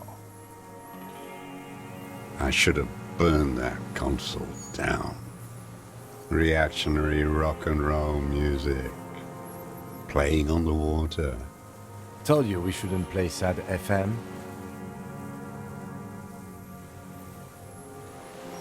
Sad FM, huh? I always hated that station. Phlegmatic, counter-revolutionary dirges. Sadness is a mental illness, a weapon of the bourgeoisie. The fascists were right about rock and roll. It is degenerate, hip-gyrating, mental illness music. It's not nice. It's a piece of shit. But it gets the job done.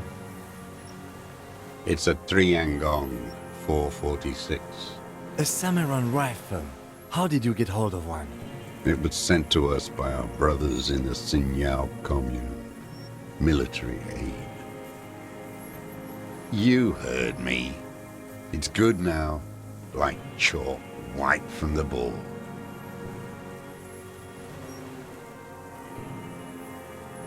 The lieutenant pulls his pistol from the holster.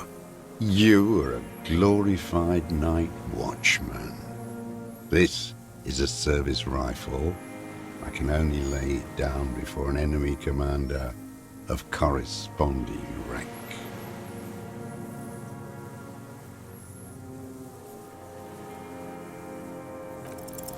It's a good line, but your voice slips on, Commander, producing a little squeak. Sounds like you're afraid. A big-time operator of the pederast army. How about I keep it, huh? Hand it over to a real killer. A briscard. The lieutenant aims his pistol square at the man's forehead. Put it down now, sir. Or you're gonna blow my brains out before you question me. To hell with it. It's a walking stick anyway. It's out of bullets. Like an amputated limb in the sand. His gaze follows your motions. The rifle feels surprisingly light in your hand. Frame stocked and patched in places with tape and wire. The rifle's in a shabby state, like a crutch that's seen too much travel. Hieroglyphs are embossed into the forearm, made of walnut. On the butt, you see Vespertine writing, burnt into the wood. Triangong, 4.46mm, made in Sinyao. Worn, personalized even. Looks like this weapon has seen a lot of use, hasn't it, sir? No response from the old man. The plastic cape around his shoulders rustles in a small bout of wind. Jacketed, military-grade ammunition. Stable in flight. Good for hitting something that's very, very far away. As he speaks, he stresses every word. He's liking this. The old man keeps following your motion with his gaze. His right arm twitches suddenly. This looked very much like the murder weapon. It can be used against him to get a confession in time. My name is Josef Lilianovich Dross, Political Commissar of the 114th Anti-Aircraft Division of the 4th Army of the Commune of Revachol.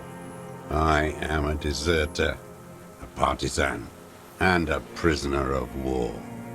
This is my termless surrender. The commune of Revachol? Do you mean the ICM? You're a holdover from the... From the Insulindian Citizens Militia, the army of the revolution. I was recruited in Jamrock in 07, trained in the École de Contrôle Orient, and consigned to emergency defense duties in 08. I left my unit on the eve of the landing. When I returned here on May 14th, the commune had fallen. Still armed and ideologically trained, I wrote a criticism of myself and resumed partisan duties. 51 minus 8 equals 43. No. I've been on other islands, too. I was in Resurrection until they turned it into a spa in 18. Then I was on E48, a nameless sound, until the sea washed over it. Then I came back here. That was 22 years ago. I was just 16 years old, 15 when I volunteered. I had a lapse of faith. And of courage, too. You could say I misunderstood the historic role of the proletariat and thought Mazovian socioeconomics were fallible.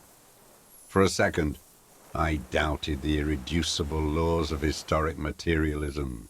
A second is all it took for reaction to take hold. It's the same thing. You haven't seen it. Not really. Not naked. It's impossible not to be afraid. And this was when? May the 13th, 08. 44 years ago. The horizon was black with coalition airships. Their petroleum rose to the sky, and it looked like it formed the clouds. Storm clouds. When they started shelling, it was dark magic. The combined might of international capital. All at once, all the greed and terror in the world tore into Revachol. It lifted streets from the ground and turned houses into ghosts. We were in the flak tower, huddled on the floor. The artillery was 80 kilometers away in Ozon, but I knew the commune would fall. We would all be turned into ash. So I said I was going to the map room. A terrible shame still within him. The lobes of his ears are red with it. The shame and smallness of what he became. No. I climbed the chain link across the water and hid inland, in the bunkers there, like the weakest of the weak. A mouse, frightened at the ordnance all night, and the sound of the rotors in the morning, whirring. Airships. I climbed out into hell. The landing was complete. The chain was submerged. I had to swim back. The fortress was half submerged too, shattered. They'd all drowned in the lower levels or got torn to shreds above. The anti-aircraft gun had malfunctioned. So had I. I left them without ideological direction. It was real. I'd seen it. I'd seen it in reality. The mask of humanity fall from capital. It has to take it off to kill everyone, everything you love. All the hope and tenderness in the world. It has to take it off just for 1 second to do the deed. And then you see it, as it strangles and beats your friends to death. The sweetest, most courageous people in the world. You see the fear and power in its eyes. Then you know that the bourgeois are not human.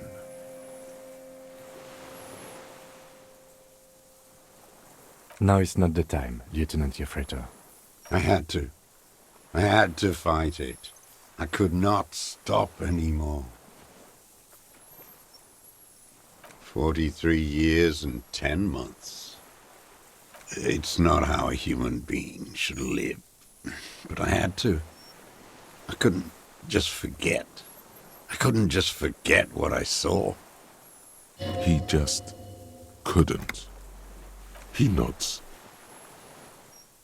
But he can now. What have you been doing during all this time? Hiding, fishing, waiting. Where the afternoon grows late, on Rue de Saint-Ghislain, people walk home. Street lights will soon be lit. Further inland, the streets are alive with workers, men, women, children, street hawks and migrant laborers. The temperature is steady. Alto cumulus clouds form above Precinct 41. 2 police officers step out of the whirling in rags cafeteria. Satellite officer Jean Vicmer inspects a series of burnt black letters splashed across the plaza mosaic. Patrol officer Judith Minot points west. The fishing village. She glances at her watch. We meet in 15 minutes. It's a 10-minute walk. The officers go, leaving behind the writing, still smoldering. One day, it says, I will return to your side. Always waiting.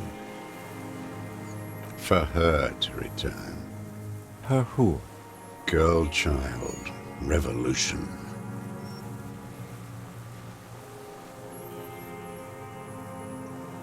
The material base for an uprising has eroded.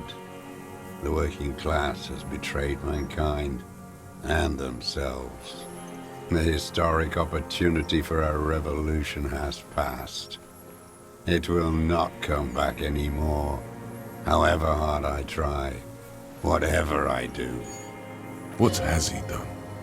Perhaps a confession will lighten the load. Yes, what? To get things going again? Fan the flame? There is no flame to fan. There is nothing left of the world, of our dreams.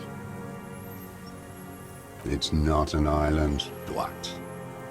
It's a defensive fortification of the commune of Revachol. And I am its last surviving defender.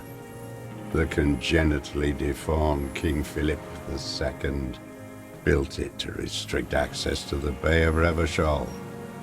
We captured it in '02, retrofitted the fort with an AA gun to defend against an airborne landing, against the whole world. Coalition military called it Operation Deathblow. I later found out on the radio they called it Deathblow. You're one of them. Tell me, who speaks like that? We had 50 million people on Caillou alone. Iblis, the black-eyed angel. How does anyone survive? I steal. Now hold on there.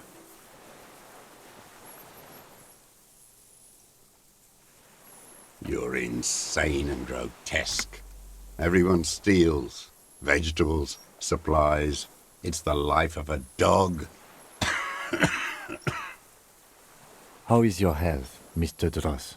I've been throwing up blood since winter. Red, like beetroot. Been passing it in stool, too. The RCM can provide medical services. You need to be looked over. I need to die. You don't have medical facilities. You have guns. That's all they give you. Toy guns. You also have druamine. I have been running out of that stuff. There's no way he could manage the pain without them. It's safe to say he is addicted to painkillers by now. It's the little joys. A dark joke, a sunshiny day, morphine. There's nothing to look over. The triage is in, and it's black. Administer morphine. Moribund. I haven't. I have holes in my brain. Years missing. Others filled with pain only. A decade of... I don't even know what. Inferno? At least you know it. The traders of this city turned the lights back on in the 30s, after the fighting stopped. Ruins, glittering in the dark like a fucking merry-go-round. It's disgusting. Are they not heartbroken? How could they have moved on? It was hard in the 10s. I didn't have partisan training. They were searching for stragglers, those bloodhounds. Floodlights on the water at night. There were posters, campaigns. We communards still hoped, and they needed to snuff that hope out. The East capitulated. Martinez and Cold City were turned to dust. But Jamrock, Forburg, even Coron, and Boogie Street, of course. Those fucking kips had Marsov coursing through their veins. And others too. Some cordons of Revachol was still fighting. There were cells. I tried to contact them. Soon they all went silent. The frequency's dead. At night, I used a dinghy. I only went after dark then. When I got to the city, I stayed underground.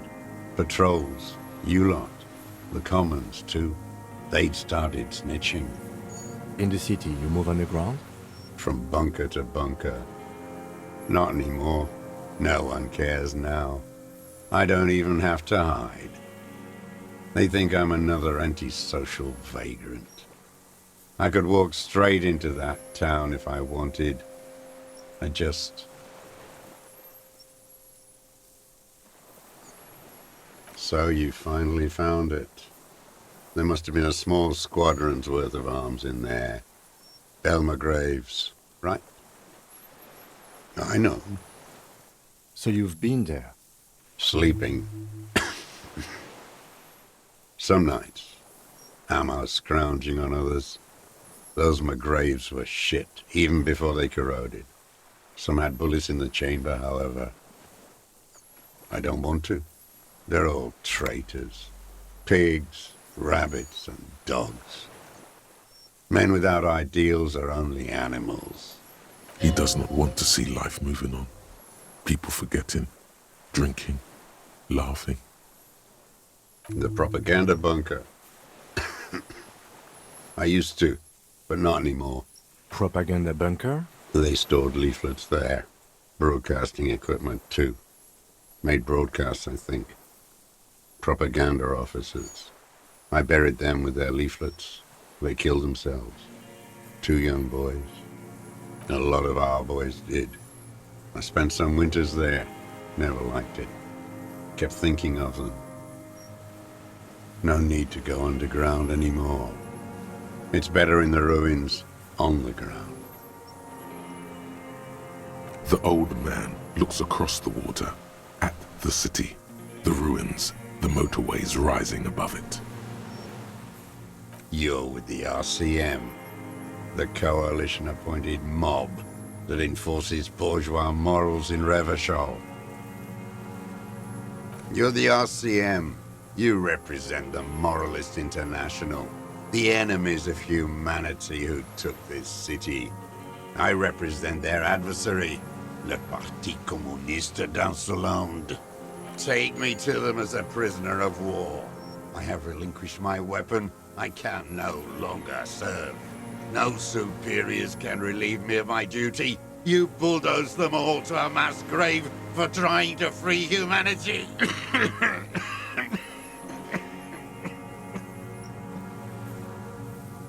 No, I am not a soldier.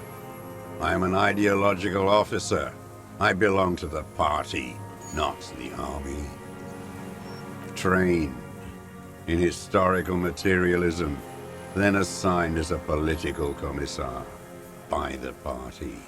These things used to mean something.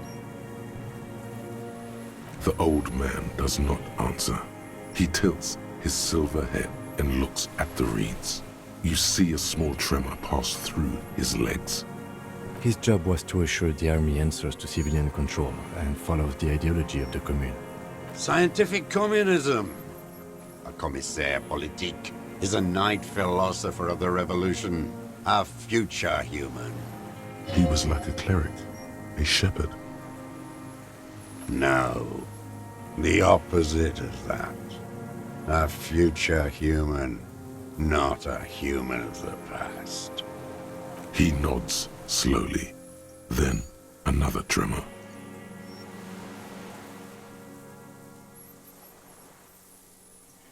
You're part of the meat shield.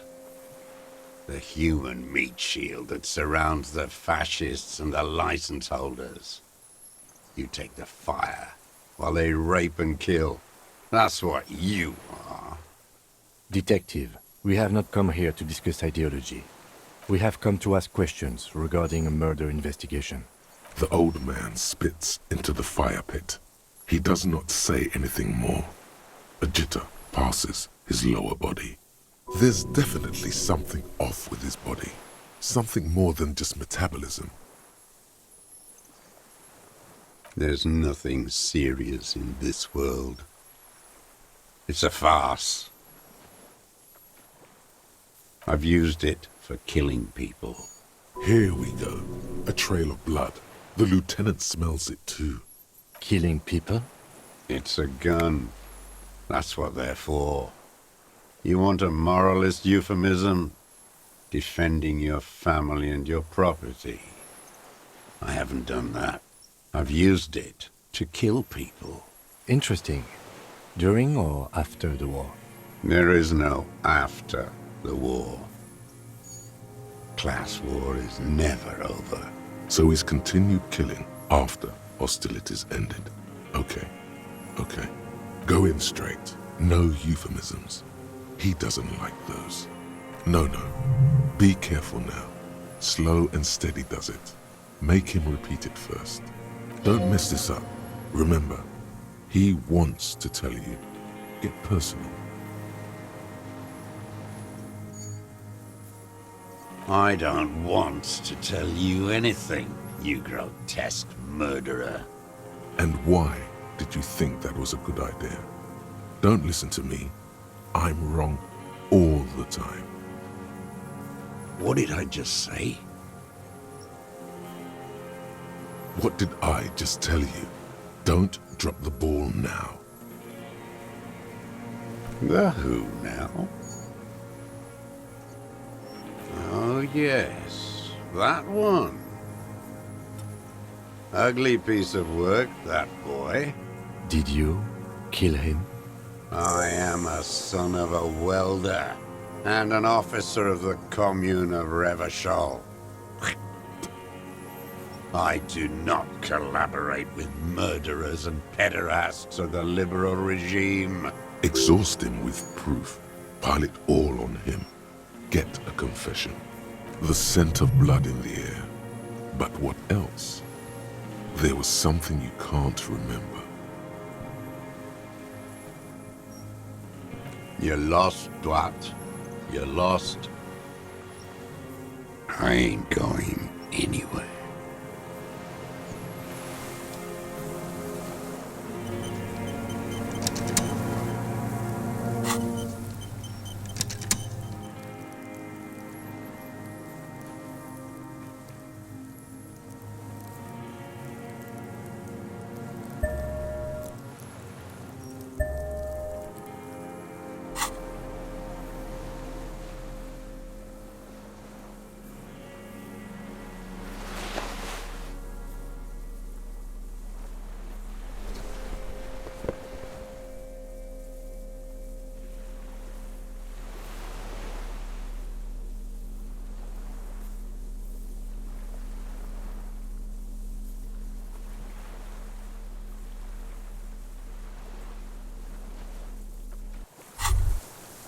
Hear that?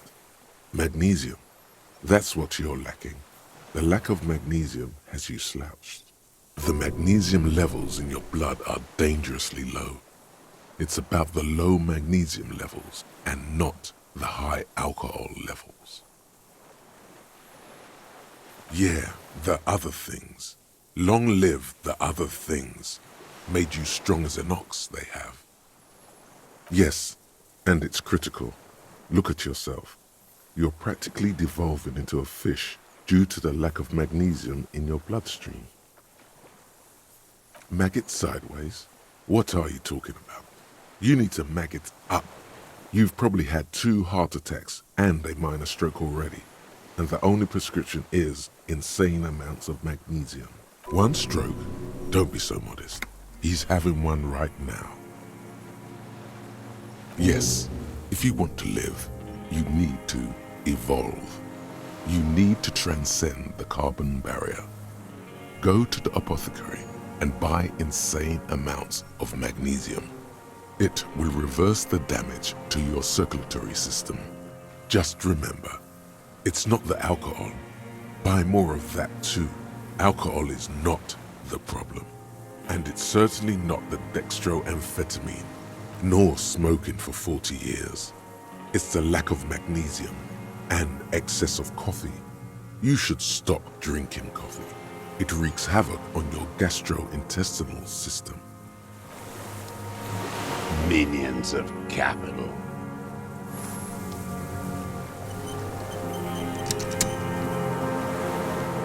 Minions of capital. What do you want? What strikes you about this gaunt man is not the stomach pain, or the cough, or the malnutrition. For a man who's spent 44 years hidden in the urban wild. Indeed, he speaks fluidly. His movements are rapid, if erratic. His voice, despite the cough, is there. It is capable of expressing complicated ideas. Above all, he seems animated. It's a mystery. This animation comes at a cost too. Erratic hand gestures, thought processes cut off like threads as he just stares at the logs or the reeds. He also suffers mood swings, bubbling to the surface, unconstrained by his nervous system. Great leaps of emotion, from anger to grief, despair. You've seen demented people before. This feels similar, yet different. When his thoughts move, they are lucid, keen even, not senile. Is it some kind of substance damage? Like he's addicted to something? Not only the painkillers he's clearly on. Perhaps, but his seems more than that. The inner turmoil takes unexpected turns, as if forced on him in a way. In summary, you sense some underlying neurological disorder. No. I won't be stuffed full of shit like the rest of this city. You said you take painkillers. I take them to cope with pain. The people of this city use painkillers because they have pain. Untreated illnesses. Not enough money for a greedy doctor. It's not a downer, rather an upper, judging by his snaps. Like some kind of decadent rock star. No, I'm not okay. I shit blood, and I'm surrounded by insane people. There it is again. Erratic hand motions, bouts of rage, and the stomach thing too, of course. Could it be a symptom of overdosing on something? Something even you have not tried? Keep your eyes peeled.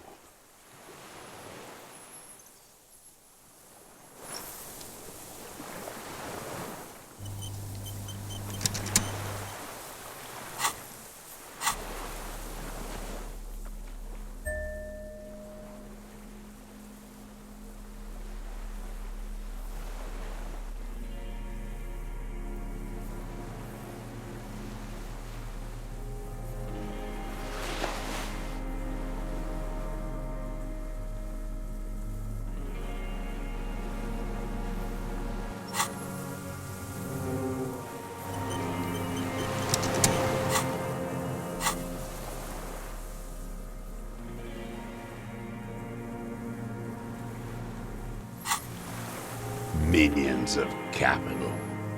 What do you want? Petty bourgeois law. This is all you care about, right? The only thing in the world for you types. Tear into him again. Pile it on him.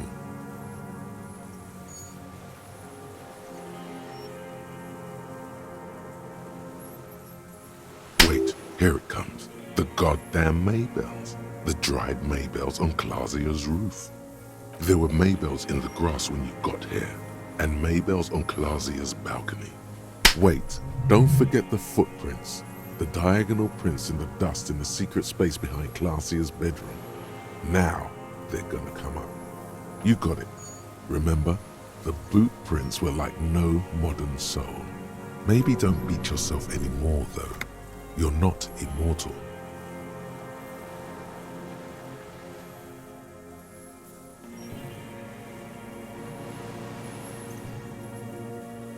Everything is brands with you individualists. Who cares what brand my shoes are? Sansa? Some shit. Show me the souls, please, Mr. Duras. Fucking imbecile. The maker is called Sensory. You see their V-shaped logo, but can't make out the size. These are not the unusual horizontal patterned souls you saw in the dust on the floor of the hidden room. They do, however, seem to be about the same size. The size fits, but not the soul.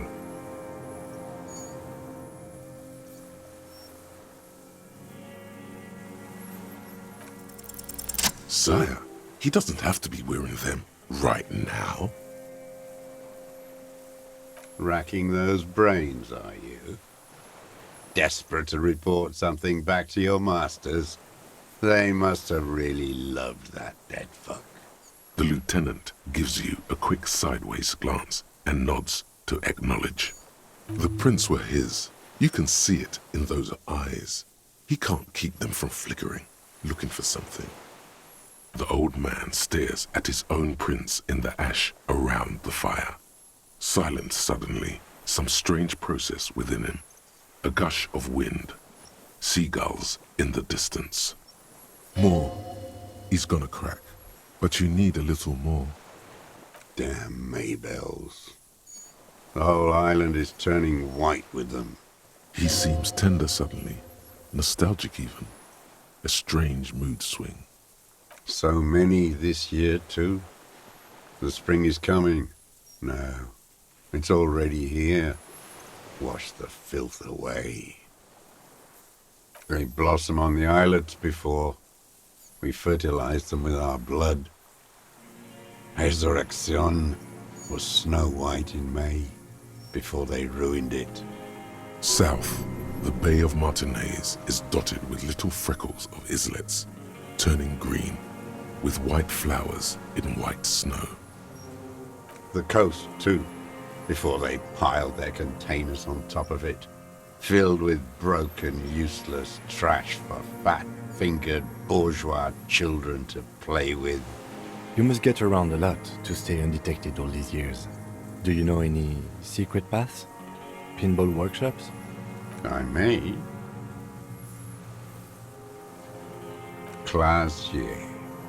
He repeats the name with care, as if it were at risk of breaking. With the victim. Almost, but you need one more. Just one. Or maybe two. Not a lot of guns around that use military-grade ammunition, are there? It's a real gun. Not like your musketeer pistols. You look like imbeciles. Why don't you ask them to give you real weapons, eh? Going against automatic rifles with a flame bomb. Of course you got all those boys killed. Damn, he saw you. He's watched it happen. So he saw you. Okay, so what? Don't let it divert you. You know what? You're right. I'm convinced this made the shot. Should we call it? Good. This feels good, doesn't it? Tearing things up like this. When you have the murder weapon, you have the killer. Murder. Like a marionette on some invisible string. You know who he was. A coalition-trained murderer. Armored and armed. He wasn't human. The blunt end of a hammer. Dripping with blood. Beating us to the ground. Moaning with joy. You hounds get so thorough when a company-trained killer dies. I haven't seen you on this coast for 40 years. You know, maybe I should have killed one sooner. Got your attention. Now you stop beating druggies and prostitutes in your basement. Now you come to investigate. Not when they die by the hundreds. Oh, the inhumanity. One paramilitary less in Revachol. The lieutenant raises his right arm to hush you. Hush. He does not need to be pushed anymore. The ball is rolling. I had them in my sights. Both of them. Him and the whore. I was breathing with them, in phase, and I pulled the trigger and flew on the air until I landed in his mouth. I didn't think I had a shot like that in me anymore. I did. I saw him kneel there with his mouth full of death, and that stupid look on his face. And his dick still in her. Nothing. I went to sleep. Next morning there were Maybells everywhere. The world was white, or what's left of it anyway. My last spring here. I knew the fascists would come to avenge their own. And so they did. Mr. Dross, are you aware you're confessing to murder? Yes. And you were looking at them, the victim and a young woman, having sex, through the scope of your rifle that night, before you shot him? The old man nods. Why? Because that's what they were doing. The motive. This is where the motive is going to come from. You can coax it out of him. The lieutenant's preparing the ground. I don't understand. Do you, detective? I don't understand this part. I'm always looking. Are you always looking through the scope of a rifle? I'm just trying to understand. A rifle scope has the best magnification. And if you don't like it? Yes. Think of it as a form of critique. You got him going. Connect every little piece now. Wrap this up like a gift. Start with when he first saw him. It will give him a chance to ramble. 3 weeks ago, when the rich hag came in on her galley. Her honor guard came in tow. Wrinkled up whore.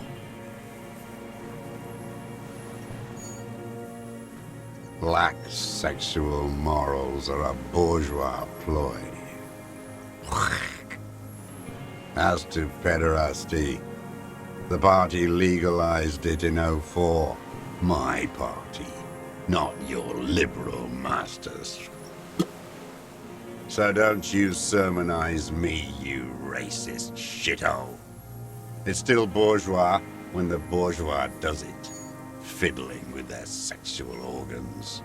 Some strange glandular process takes place in him at the thought, like yeast rising. And anger too, in addition to loneliness. They moved into a deserted apartment above the roundabout. Radio equipment out for all to see. Reactionary radio playing, sloppy and drunk. I've seen their kind during the landing. Those Occidental and Mesk phalangs weren't conscripts. Boys like us. They were whites. All they know is to destroy and hurt. Barely alive. They like to kill while they're on their drugs. After the landing, in the burning years, I would take shots at them. End them. The worst ones, if I had a bullet to spare. I could see they've returned now to show their real face. The face they don't dare show their bourgeois voters back on Mundi with their families and polyester clothes.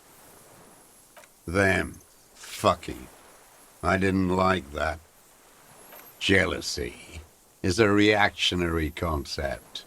I didn't like the Reaver enjoying himself, drugged out, soothed in the arms of a young woman. I wanted him to die so he could not enjoy life anymore. And I wanted to see his head explode. That too. She should know better than to hold a child murderer between her thighs. I knew he'd be there for one more second, writhing. That's all it takes for the bullet to reach his head. Now that I think of it, I wasn't aiming for his mouth. I wanted his brains to spill out on her. But you can't have everything. This man has seen past her, like you did. And now he longs to see her covered in blood. To punish her. Since she came to Martinez, I saw her sneaking in the reeds early in the morning, behind the Fell building. It was dark, still winter. She didn't have her skimpy outfit on then, just a spot in the night, moving. Past the Fell building on the coast? What was she doing there? Hiding something in the water. She had a fag after she'd done it. I was up in the ruins there. She couldn't see me, but I could see her, smoking. She was nervous, but not scared. And beautiful. Her passport and tickets to Villiers. And from there to Cachet Brut. Yes, after she'd gone. It was a submersible. Well made, actually. Sloppy. We should have gotten her to tell us about this. Did you take the documents? No. I put them back. Why would I take them? I'm not going to phone. No. I mean... I did. She had a face like an archipelago, with those birthmarks. And a body, hard and lean and bruised all over. Black and yellow. I could see she's taken a beating. I could see who she was, too. A spook. On the run. Revachol's the cloaca of capital now. All the bagmen and arms dealers end up here to do drugs and have sex like animals. You could tell she was a spook? From the documents? She had different color hair on the photo. And glasses. Forged. Some sordid bourgeois affair. I've heard about this kind of thing on the radio. I'm not blind, am I?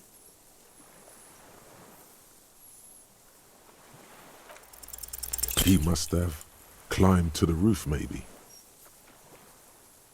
I have my ways. You've been through the secret route behind the whirling in rags. Those were your footprints. You just changed your shoes.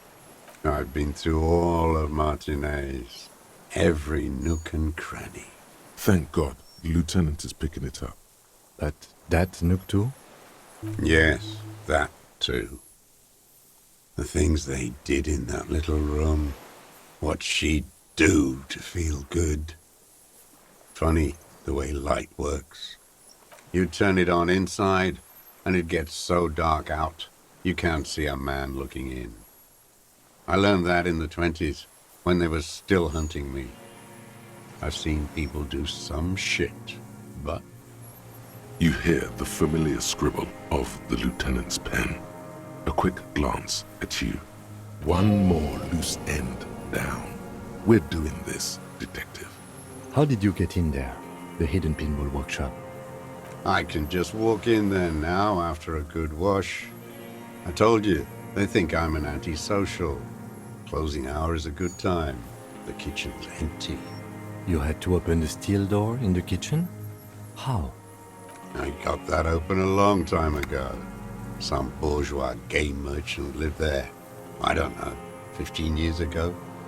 He left spare keys all over, and I took one. Then I saw her turn the light on one night in my scope. She practically breastfed that man. You wouldn't believe the things she let him do to her. You stare at them too. In your mind, her innocence day still turns to leaf. Airport bag in hand, silks flowing in her wake. It's no good, Harry. Her voice rings in the evening air. It smells of burning buildings.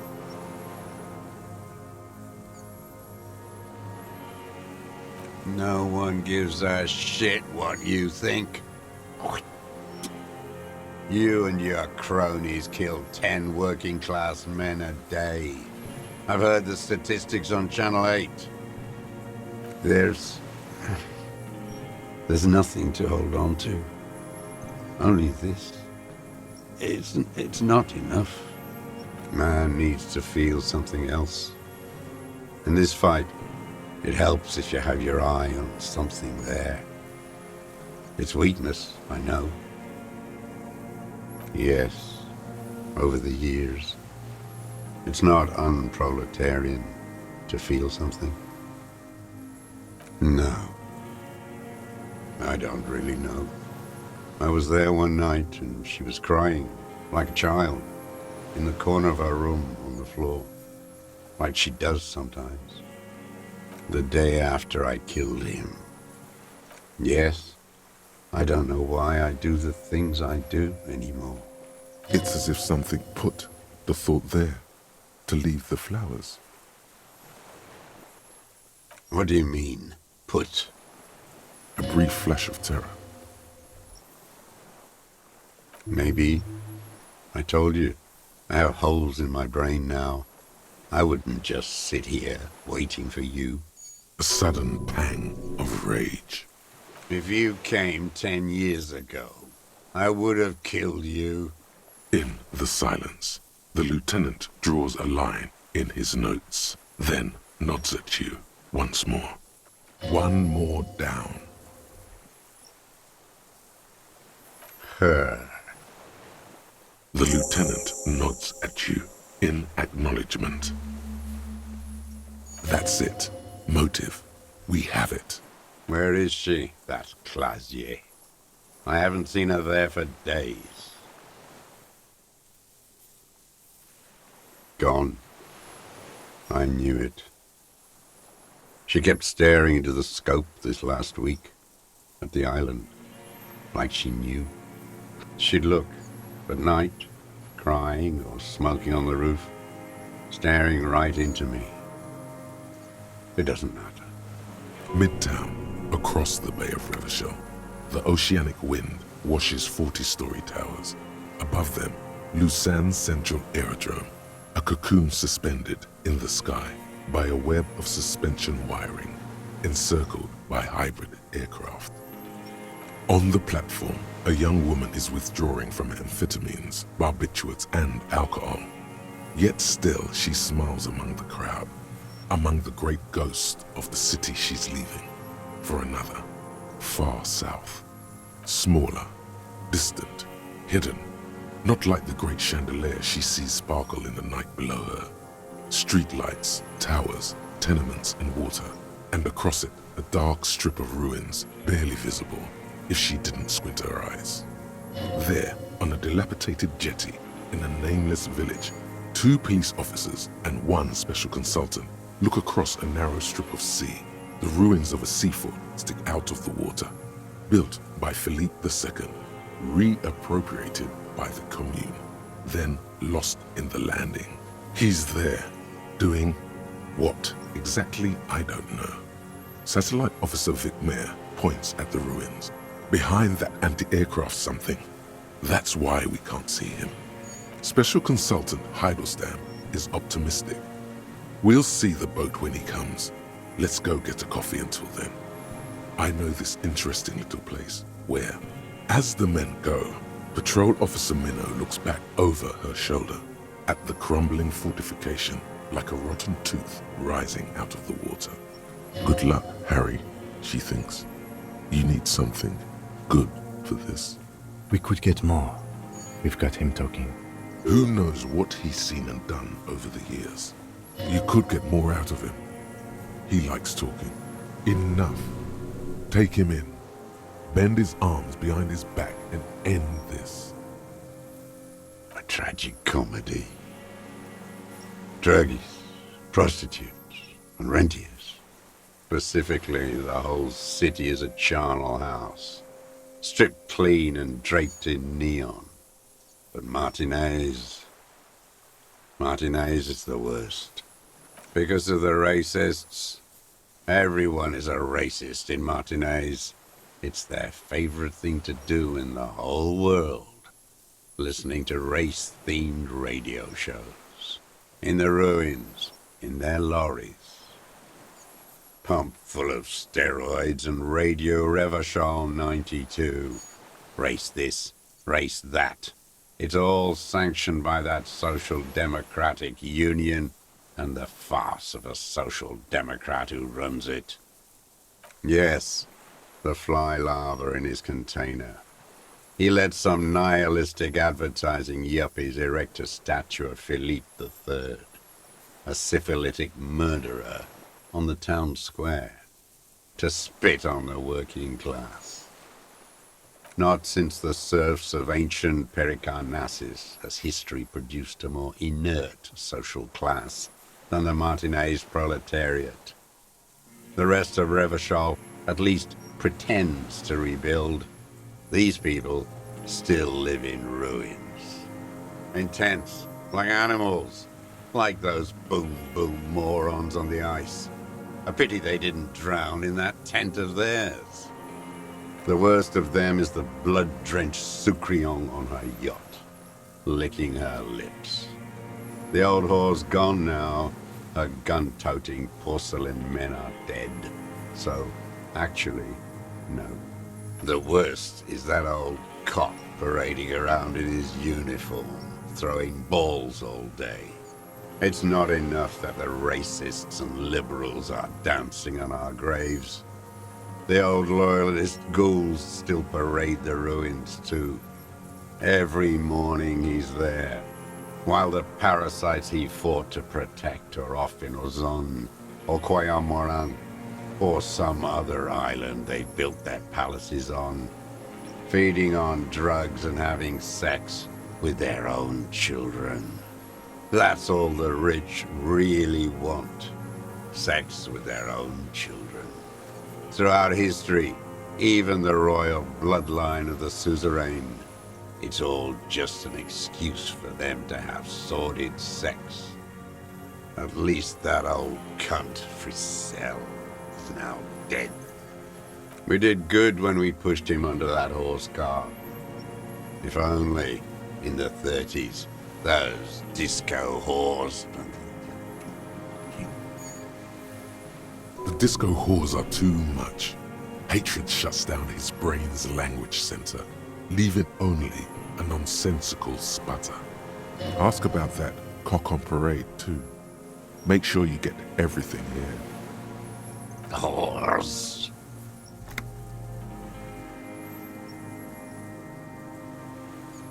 Every fucking morning for 34 years.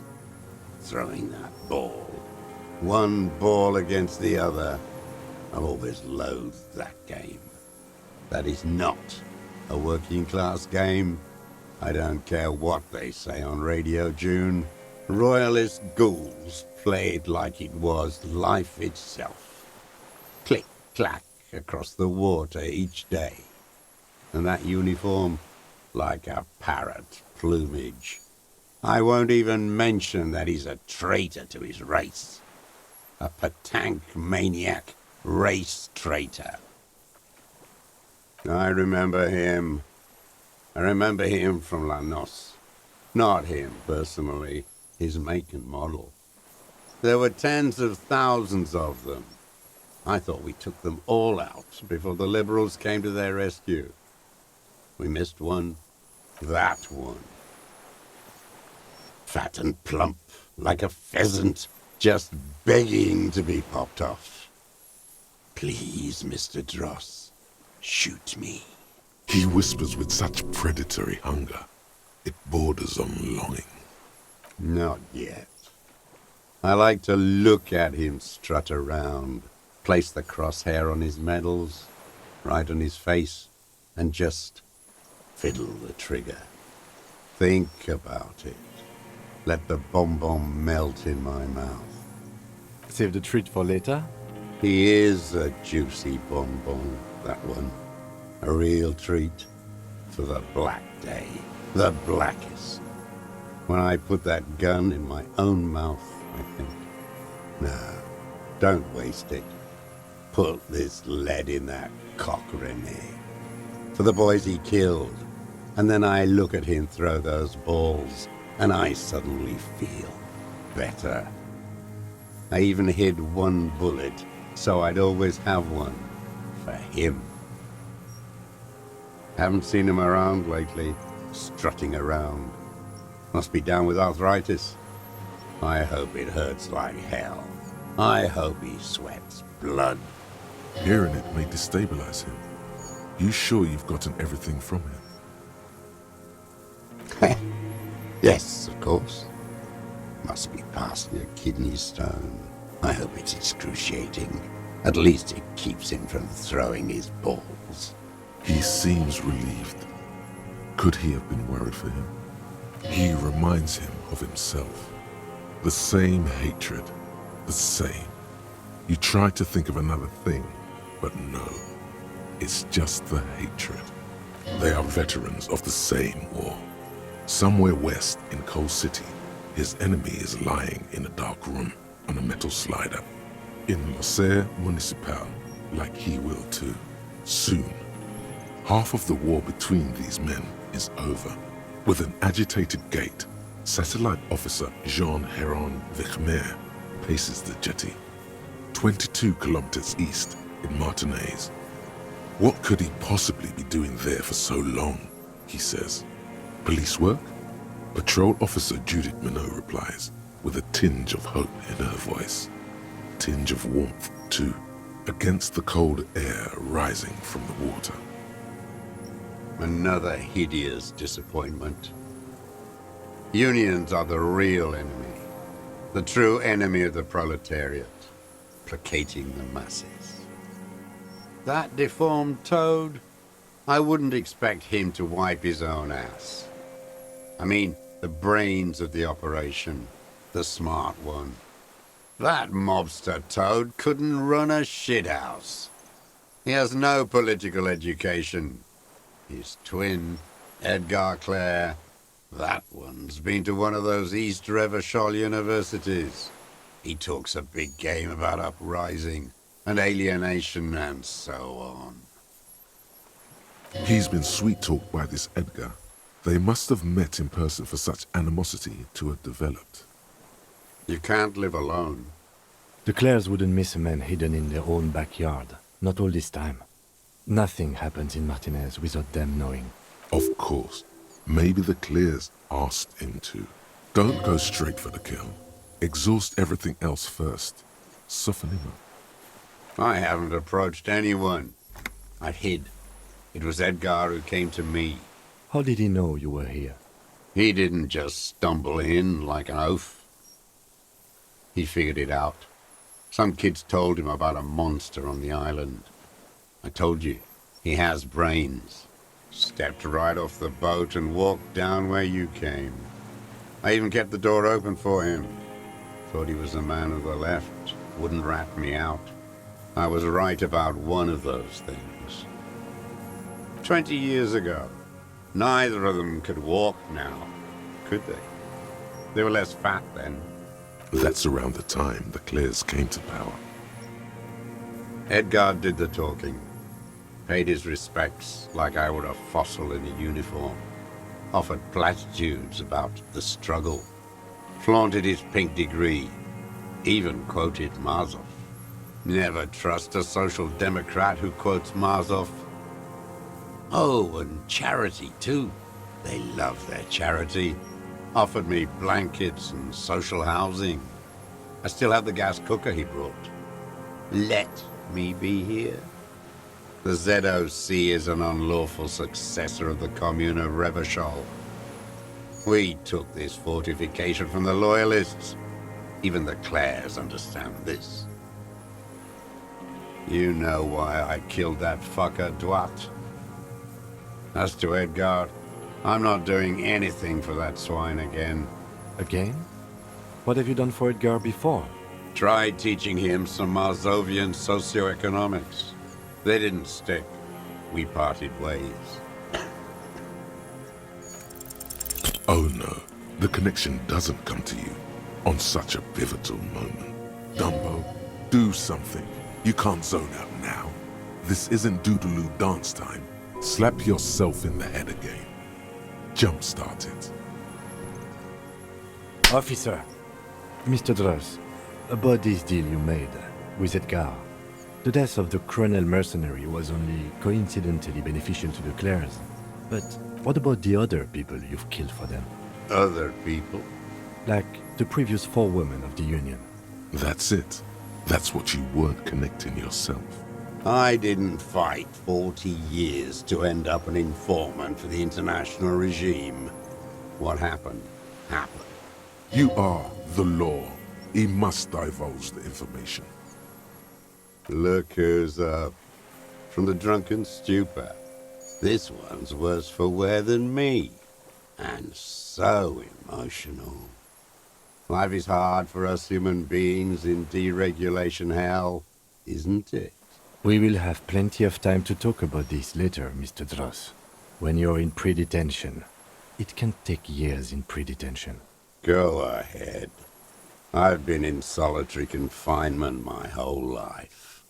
Ease off it. This was not an unmitigated disaster. The lieutenant mitigated it. Just proceed, calmly. Glad? It's all gone.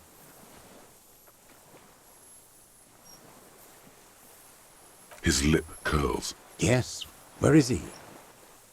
Oh my God. He's even worried for him. No. I waited too long. I waited too long and now he's dead? I'm sorry, Mr. Dross. I understand you knew him for a long time. They're all dead now. Fuck it. If he really wanted to kill him so bad, he would have done. There must have been 1,000 black days on these islands. His health ailing.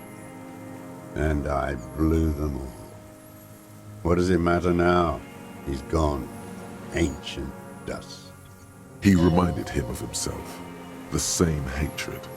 The same. All human beings care about each other. I cared for seeing his head explode. Now, God damn this world. You think I haven't seen people die? It's all I've seen them do. Fuck and die. All the other plans we had. To love. To colonize the Pale. It's all fucked. He's not okay. This is just another black day in a row of black days. Something strange is keeping him together, making him endure.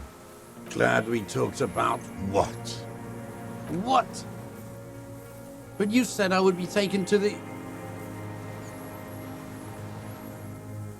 This terror is the sum of all the uncontrollable movements and mood swings he's been exhibiting. The wind picks up. The silence on the water is broken all around you. Little shivers of waves appear. The lieutenant continues, like an incantation. Your Wayfarer rights have been suspended. Information provided to the officers on the scene will be used against you by the prosecution. You will be given legal counsel within 1 week and must face court in 44 days. Do you understand? Do you understand? But... No, I don't want to. I have to stay here. He's not afraid of jail. He's afraid of something else. Like parting from a loved one. Your confirmation is not required, sir. Now on to the boat. Not really. We could escort him to the pier, then either one of us can take him inland while the other stays here, but... But then, who watches him while you're coming back here? You come back for me? How about I go and send a boat back for you? What is this farce? This is a fucking farce. I can't. Something is happening. Stop. Lillian.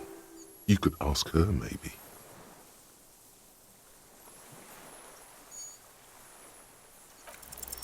You thought you heard something, but it's just the reeds. Maybe we could all fit in there. This is no harmless old man. This fucking world. This world. What is this? No, it would take a whole day on this island. You go and transport the prisoner. I'll be here. I can escort him to the pier with you. This world? What are you talking about? Is this... us? Your skin is crawling suddenly.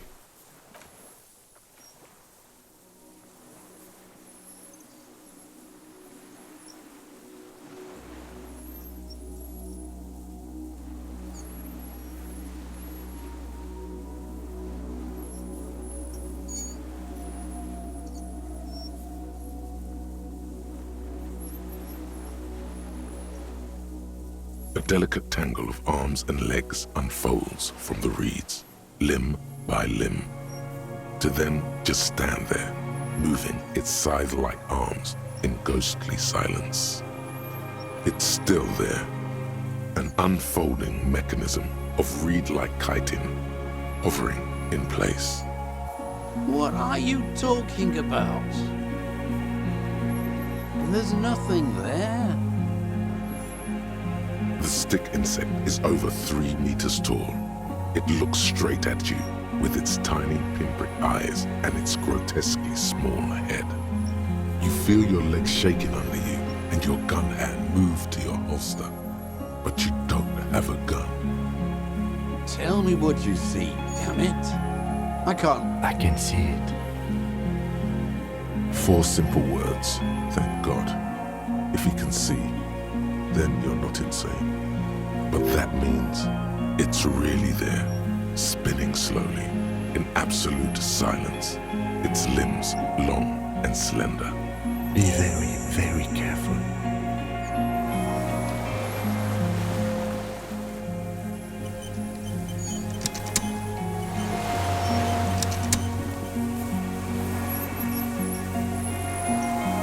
The creature stands on long stilt-like legs, antennae hanging from its head like a woman's hair, white and curled at the tips. It is no more than 5 steps away from you.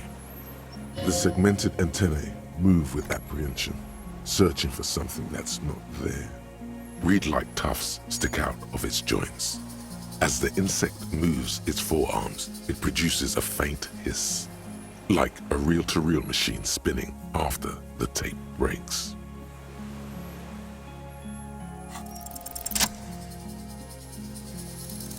Slowly, with your breath held, you take 2 small steps toward the phasmid.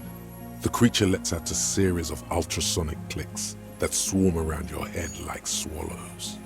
Like laughter, a sort of happiness. Sweat drips from your brow, soaking your chest. You reek of it. Your chemicals. Hissing and clicking, it extends its mandible-like antennae to greet you. You're right below it now, looking up at the colossal chitin of its white limbs. The head of the creature is crowned by reeds, and its eyes are like small droplets of water.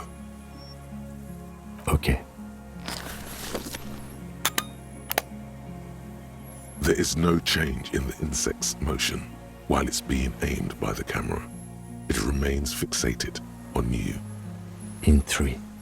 If it moves, you jump back. I'll shoot. Here we go. 3, 2, 1. The shrill flash of the camera cuts the air like the blade of a sword. The phasmid freezes in its bright light. Head turned toward the lieutenant. Hypnotized by the flash, it stands frozen before you. I got it. For all time. The limb before you is incredibly light, like eggshell. It's much lighter than a reed. You feel a soft push could tip the creature over. Its hollow exoskeleton collapsing. A small shudder passes the creature's arm. High above you, its black pearl eyes still glisten, mesmerized by the light passing its nervous system. The antennae hang from a great height. With your hand shaking, you barely touch the tip of the left whisker. On contact, the chitin curls into a spiral, like the tip of a poison ivy. Its touch on your fingertip feels cold, ticklish. The sensation is electrifying, resounding through your body. It is surprisingly delicate, the curly end of the whisker, like a young vine. It's even a bit wet. Be careful, detective. It's moving. You were right. It glistens with some kind of moisture. The creature in front of you stays frozen. It tastes like sugar, very faint. The anthropod towers above you, tufts of reeds pointing from limb and head alike. Another shudder pulses through the creature's limbs. It jolts back to life, like a record continuing where it left off, in a swaying, praying motion. Even the small black pearls of its eyes do not stray from you. No reply. A total ancient silence comes from its mouth, along with what appears to be some kind of foam. The stridulations of its limbs continue all around you. You were right. Little bubbles form on the mouth parts of the creature, on its segmented lower lip. It looks to be foaming, slowly. The foam is white, then yellowish. Careful. It may be poisonous. The foam slowly turns a darker shade, like burnt caramel, as the insect moves its mouth parts, masticating. The little bubbles begin to burst, one by one. I exist.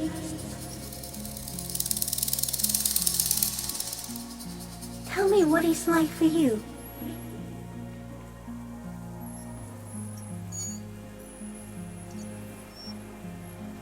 Yes, holy is the Lord of hosts, and all the earth is filled with his glory.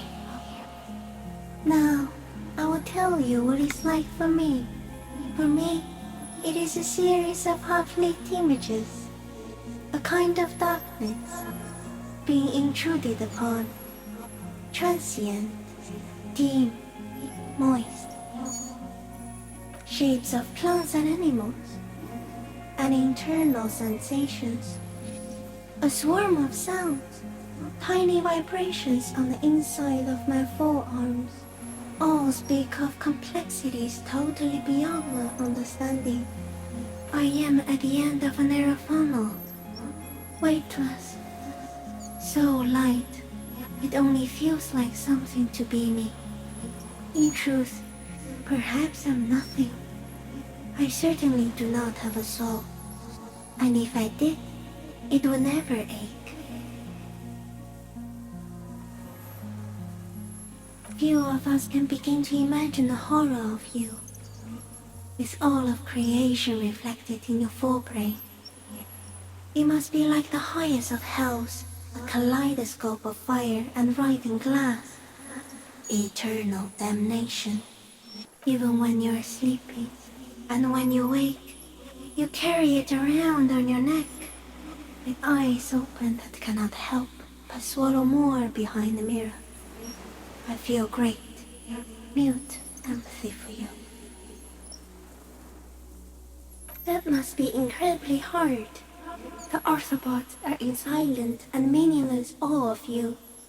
Know that we're watching. When you're tired, when the vision spins out of control, the insects will be looking on, rooting for you. And when you fall, we will come to raise you up.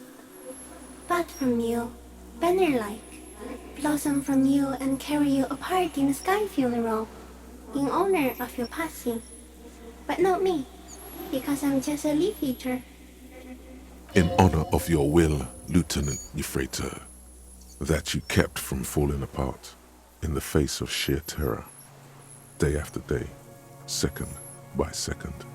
Detective, arriving on the scene.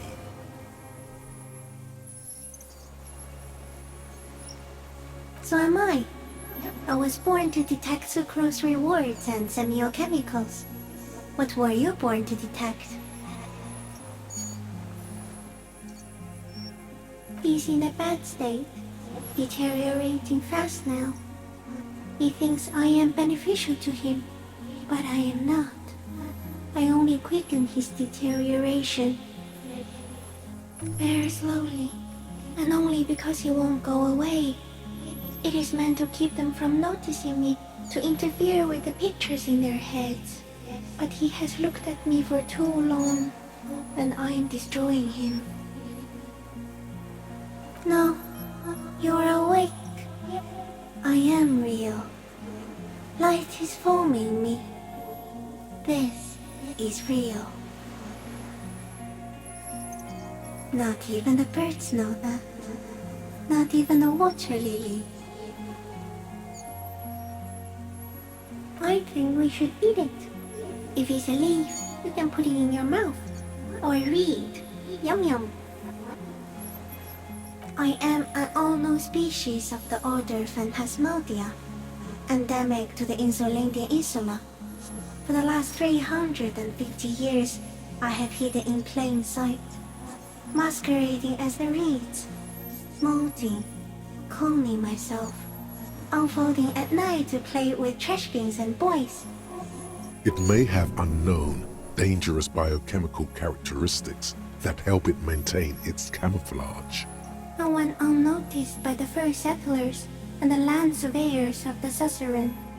Also, by the soldiers of the revolution and the officials of the occupation. Even the Seminese islanders who came here first, but did not stay, have not seen me. I have stayed hidden through 4 forms of government and 2 scientific revolutions, until I was accidentally discovered by a detective of the citizen militia in Revachol, district of Martinez, March 51.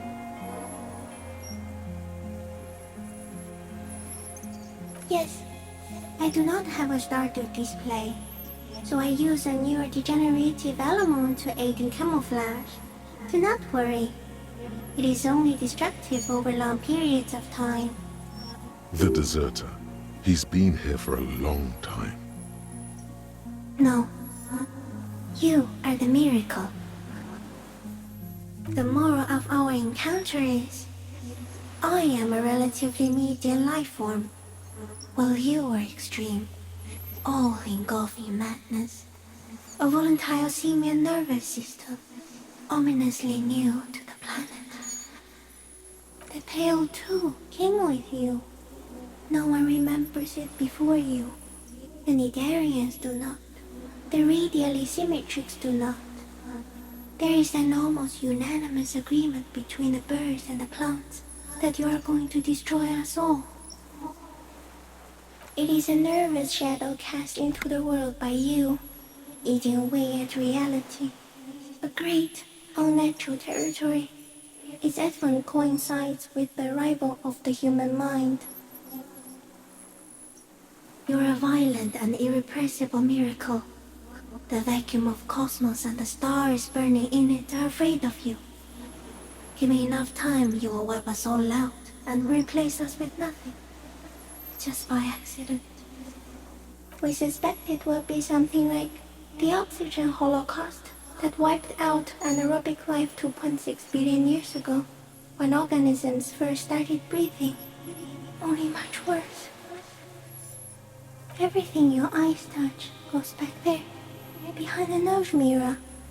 What if you blink? Are we still here? Please don't blink. What if you misplace us all one day, or just forget?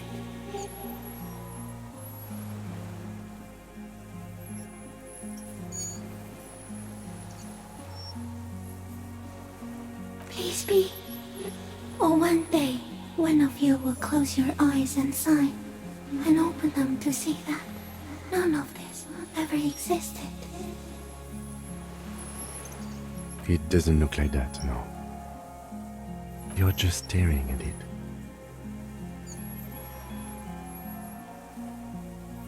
Okay. Is it somehow related to the case?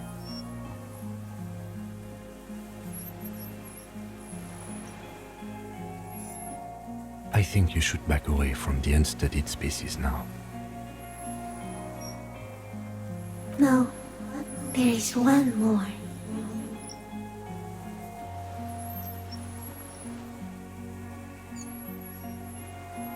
Thank you. I also have one more thing to say to you. That woman, turn from the ruin. Turn and go forward. Do it for the working class. She was middle class. It doesn't take a 3-meter stick insect to tell you that. The insect stops its stridulation, seeming to observe you. Below its crown of reeds, little pinprick eyes detect motion, glittering. The world stands still around you. No, stop. Be afraid. As you do, the invertebrate comes to life, its limbs moving independent of each other, as if each has a mind of its own. They are white, like stalks of porcelain, knitting above you. As you're turning away, the phasmid mirrors your movements, stepping on the water, the long limbs carrying its feather weight without breaking its surface.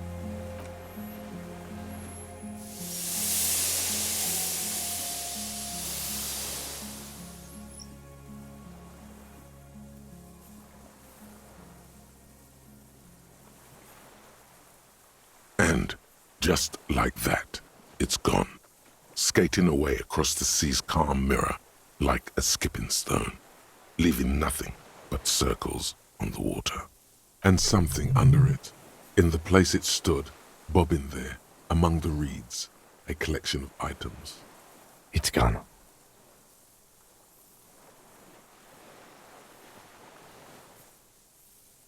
Apparently, yes, like a water strider. Only, I've never seen anything like that in my life. Looks like a nest of some sort. We should have a look. What now? In some kind of strange, semi-catatonic state. Our suspect is not looking so good. We need to check on him.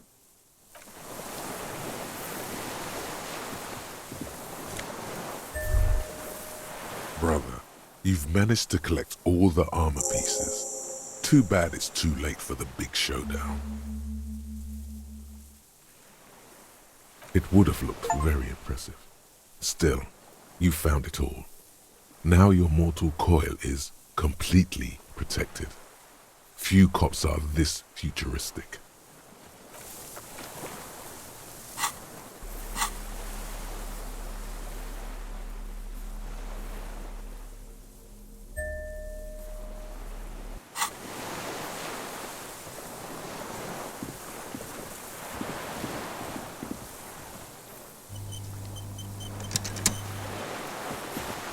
What is it?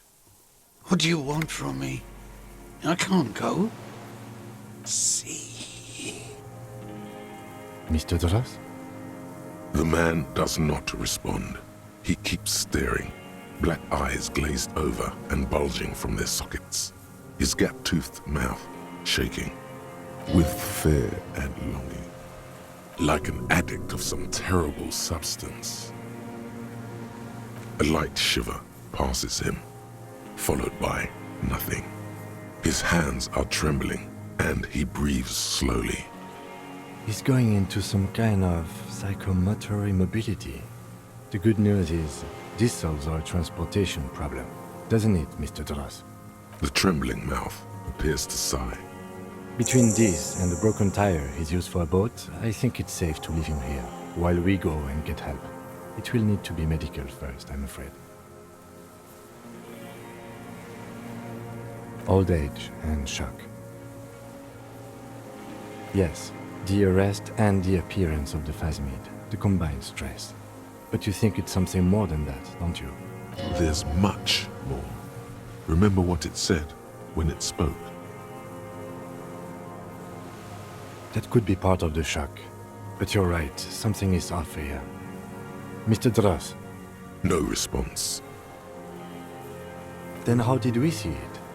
Oh, you mean, whatever does this, does it over time? Teenagers, kids, drunks, sightings are brief, and hence not credible. But anyone who spends a long time with it. Mr. Dras, have you ever seen a stick insect pretending to be the reeds? The doctors will have to look at this. I hope your station has better medical personnel than 57. This is a little advanced for a nurse. He was energetic and articulate. After all these years alone, with little hygiene or medication, I would expect worse. It does not seem to be animated now it's left. Honestly, I'm ready to believe anything at this point. Maybe it is psychoactive. I mean, why not? It's 3 meters tall. Like a drug? His pupils appear to be dilated. They still are. You mean pheromonal? The scope, knowing of her bruises, his disposition toward Miss Orania? I see what you mean. You should be more careful, detective. Are you sure it wasn't having an effect on you? A valid hunch. Long-term exposure to something like that could be neurodegenerative. Also, please be careful when approaching unknown species in the future, detective.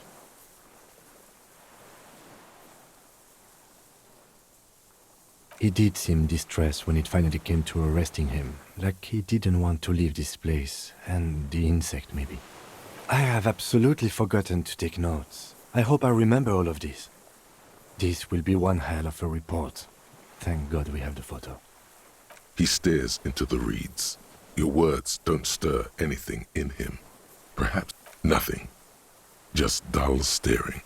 Not even rage left, wherever he is. The last embers have gone out.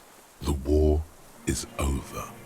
If Kuno kicked it into the sea, as he said he did, the ebb would pull it back here. This makes sense. Mr. Dras could have picked it up. Or the phasmid even. If it did, this is incredible. I lost. He turns his eyes to the reeds again, as he's done so many times. Beige and white stripes.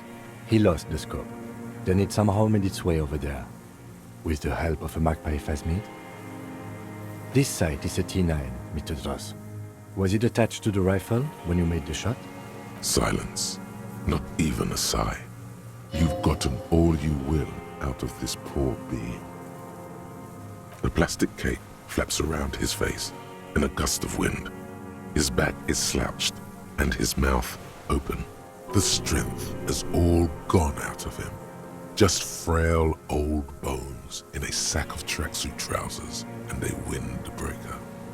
We should think about getting back to the mainland, to get help. He'll be safe here, if we don't take too long.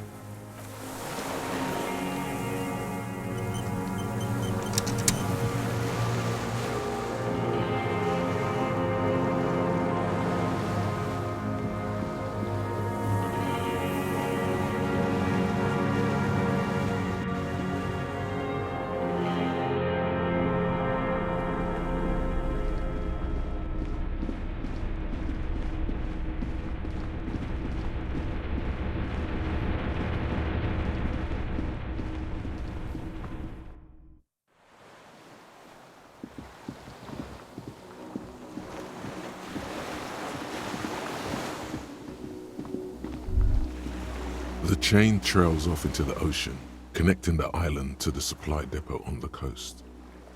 Ah, yes, so it seems. For bringing munitions to the island, maybe? And supplies? You could also lock the bay when you raise the chain. From enemies of the commune of Revachol. This sea fort was a revolutionary fortification, I believe. The skiff is swaying on the waves by the dock. Let's. We are done here. The skiff rocks gently under your weight as you get in. The ride back is uneventful and quiet. But for the sound of conversation on the water, there is someone inland waiting for you. 2 men and a woman stand on the concrete square of a nameless village, looking at a small yellow boat as it draws closer. You reach the jetty and climb out of the skiff.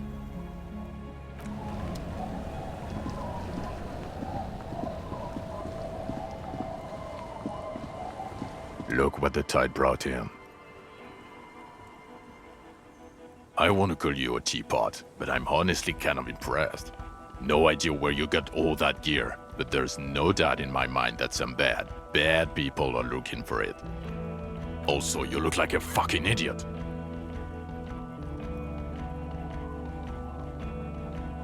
Oh, really? They don't seem bothered by it? That's because you're a cop in an exoskeleton. Actually, are you? Are you still a cop? There's so much disco going on, it's hard to tell. Vic, calm down. We're not forgetting about anything. Look at you.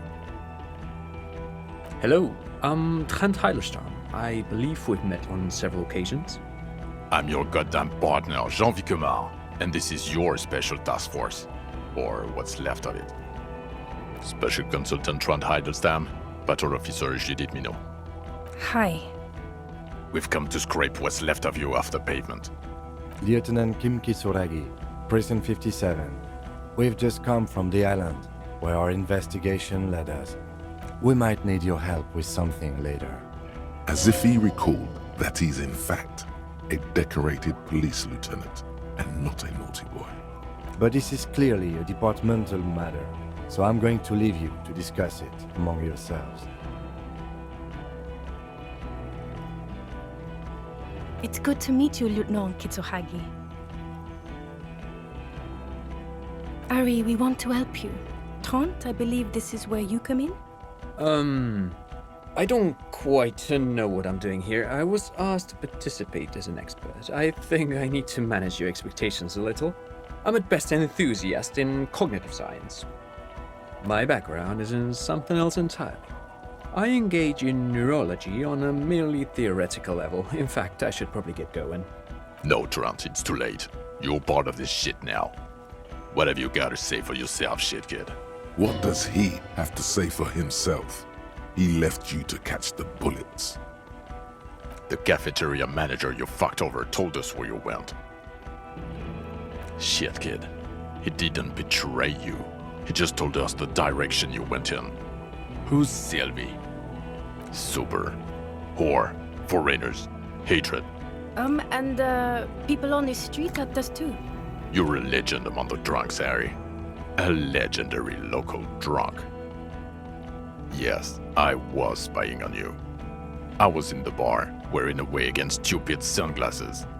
You didn't recognize me. Your own partner walked right past me. I heard you lost your mind and your memory. I wanted to see if it was true. And it is, Harry. You're totally insane now. Good job. In the crowd, there was a man and a woman in RCM uniform. In his defense, we were in a hurry. Yes, I'm Trent Heilerstam. I never said I wasn't Trent Heilerstam. Mikhail? Mikhail's my son. No, I was just interested in the Feld building and the Martinez beachhead. And Mikhail wanted to see Martinez. It was a coincidence. Him being there with his son, it was not a coincidence. It's difficult to see, but he was worried about you. And also interested in the Feld building. What indeed? I was asked to share my take on some of the more obscure theories developed in Königstein in the 30s, like partial psychotraumatic amnesia, group personality theory. He's here to see if you're insane. He is smart. Let's move on. Yeah, Major Crimes Unit, under Lieutenant Dubois and Vicomar. Ring any bells? Refresh your memory? It's a goddamn Major Crimes Unit. There's you, me, Jude, Tron fucking Heidelstein, and Guillaume Baby. I'm technically just a civilian advisor. Oh, fuck you. You're part of this shit show. Oh, that's an interesting story, actually. Guillaume Bevy is a police reporter who joined our team. He was really good. Then he left because he lost faith in your ability to lead the unit. Other people have left too. Good, smart people. People we won't get back. Only me and this really patient patrol officer are still here. And Tron because I'm forcing him to stay. It's a major crimes unit. We cleared the desk of cases so Precinct 41 doesn't look like the worst station in town. We are shit tier now, Harry. Because of you. They're your posse, or what remains of it. Hand-picked, hand-lost. The 41st isn't... God damn it, Harry. You told us to fuck off. You said we're cramping your style. Your detective god. Fuck everything. All will burn. Detect or die.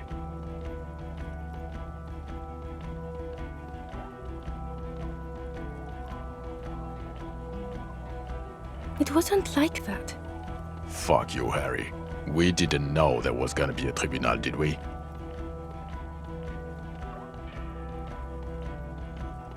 Oh, you think it was cool you saying that? Aesthetic somehow? You were crying when we got here. Breaking things. You said we were going into the abyss.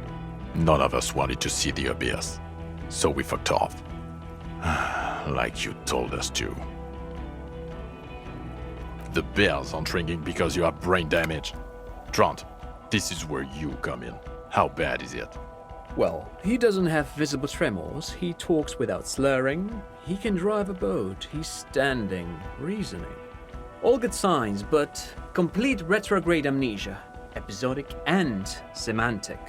As displayed in the station call, our interactions with him, and I don't want to be a snitch, but also mine with him before when Harry did not seem to know who I was. It's all very interesting. Interesting? Yes, interesting. I have my theories, but I would like to hear Harry's thoughts first. Harry, what do you think happened to you? Neurologically, psychologically, and why not socioeconomically? Not when you phrase it like that, but I don't think critical theory. I know everyone thinks this is far-fetched pink academia, but still, I don't think it should be off the table here. What? He lost his memory because of capitalism? No, not like that. I'm not talking for Hedefort's cool here. But Harry, I asked you, what do you think happened?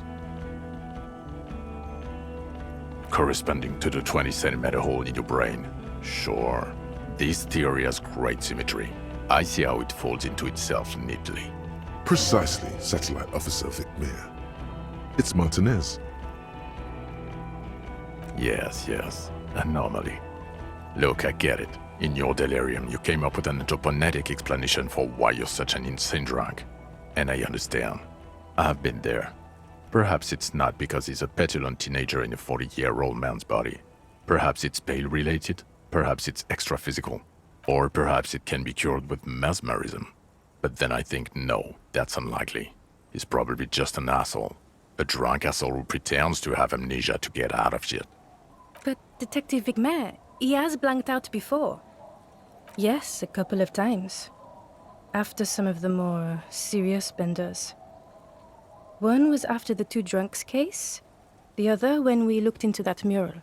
Interesting. So at first he dipped his toes into it, prepared. That's where he would have gotten the idea, yes. Practice.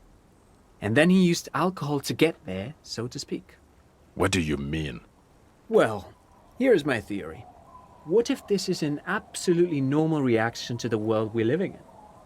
What if this is not a significant anomaly at all? Something to be explained, approached as a defect? Look at the sensory input here. Look at the ruins, the neon. Listen to the radio, the multitudes, the people. Live here for 40 years. As a police detective, he's like a magnetic reader on the world tape, to borrow a known metaphor. Harry's been pushed flat against it. Total input. Hardwired to the free market. He just needed for it to end. Okay, Trent, thank you. That's absolutely meaningless. I'm glad we brought you. Will he or will he not be able to work in the major crimes unit? Is he a cretin now? I want to know that. He's not a cretin, and he is able to do work. If not in his previous leadership role, then as a line detective.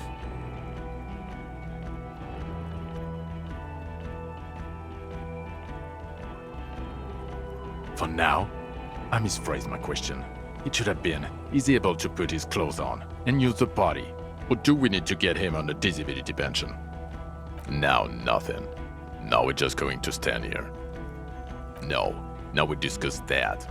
What the fuck did you do to a motor carriage? Why is it there, Harry?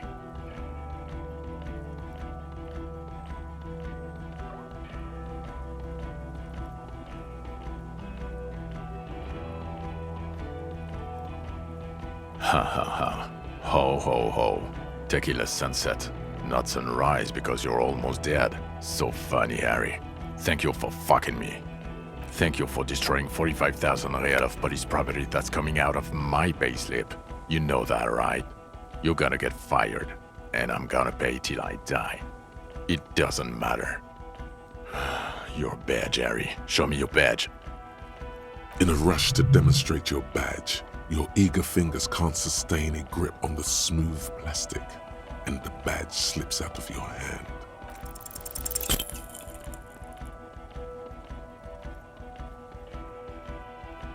You juggle the badge for a second, unsuccessfully, and it lands on the ground, some 2 meters away.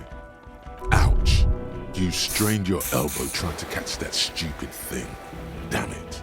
He found it. He found it, Jean. It's his badge. And your gun?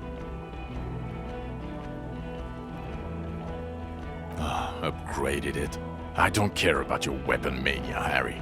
I only care about your official sidearm, which you lost. I don't care.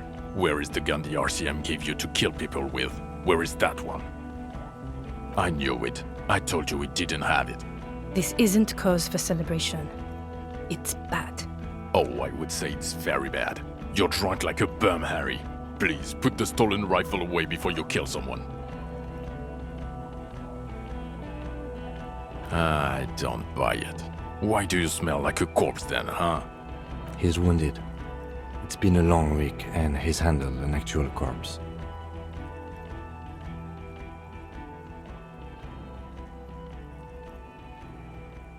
I don't believe you. You're drunk. You let a suspect escape, a certain Classier, because you were too drunk to assess a flight risk. We've read the reports, Harry. Lieutenant Kitsuragis. We know.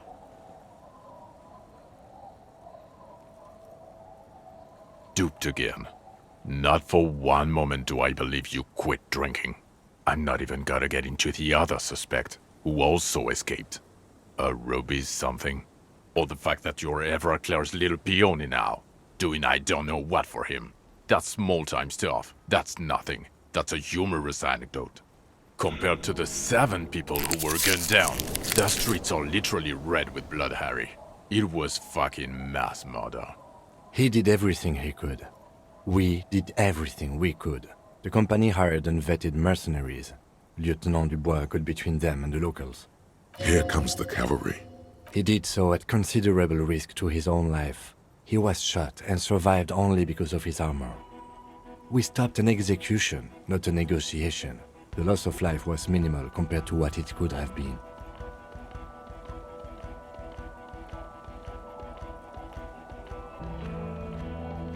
Wait, it's better if I... Thank you for the input, Lieutenant Kitsuragi. I didn't mean to suggest you didn't handle the situation. You've spent the week with him on this case. What is your take? On the case? On Lieutenant Geoffrey Dubois. Well, The drinking, the gun losing, also losing the badge. That's all true. Although he has not been drinking on the job this week. See? 1 week. Then there's the superstardom.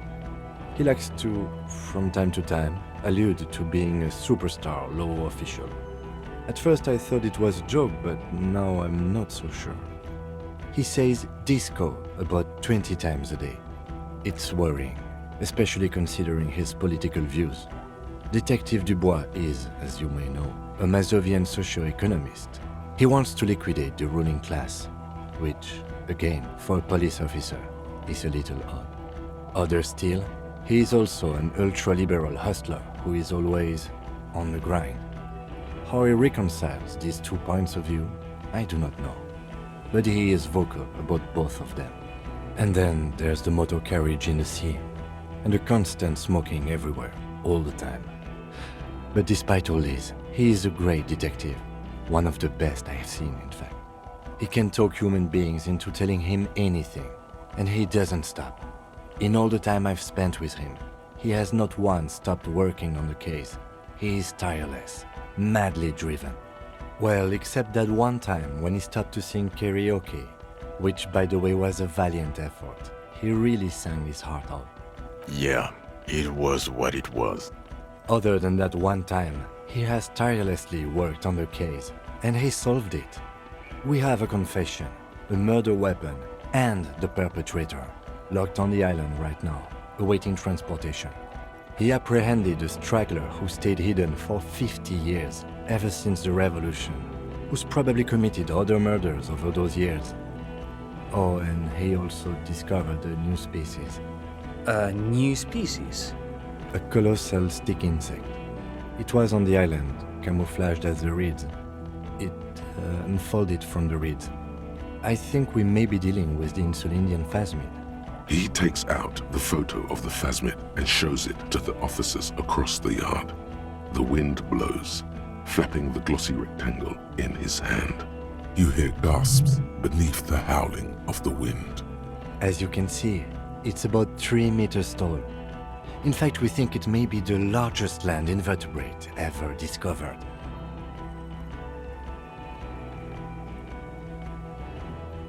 Fucking hell is that? Is this somehow connected to the case? Detective? The old man was not aware of the phasmid's presence. Exhibiting a strange, atypical dementia, he fell into a stupor after its appearance. He became near catatonic. So it is connected. I must say, this is absolutely extraordinary. I don't even have words for it. Yes, it really does make it hard to fire the drunk. This is a very, very sad man who has just seen something that's made him forget his sadness.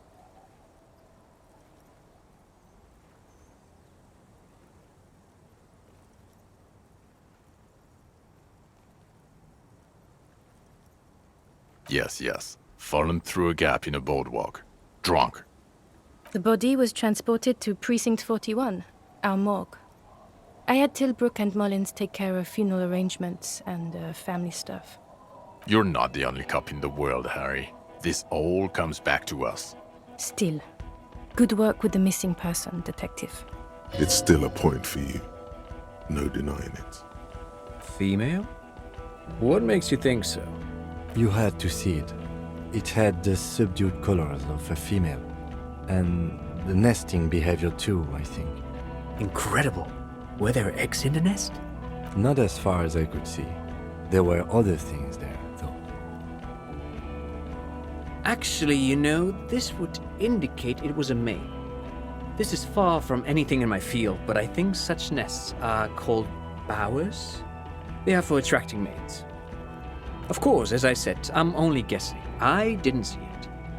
It must be robust if it can move a whole helmet with its limbs. As in cloning itself? What makes you think so? Then it wouldn't matter if it's male or female. The bower would just be rudimentary behavior from before the parthenogenetic mutation. Very interesting. Such organisms are extremely vulnerable to disease. A single strain of bacteria could wipe out the whole species. We're probably looking at conservation efforts here.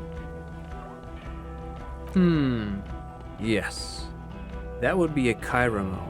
A pheromone that's seemingly beneficial to the host. It usually stimulates the affected nervous system. Not a human's, of course, but perhaps a predator's?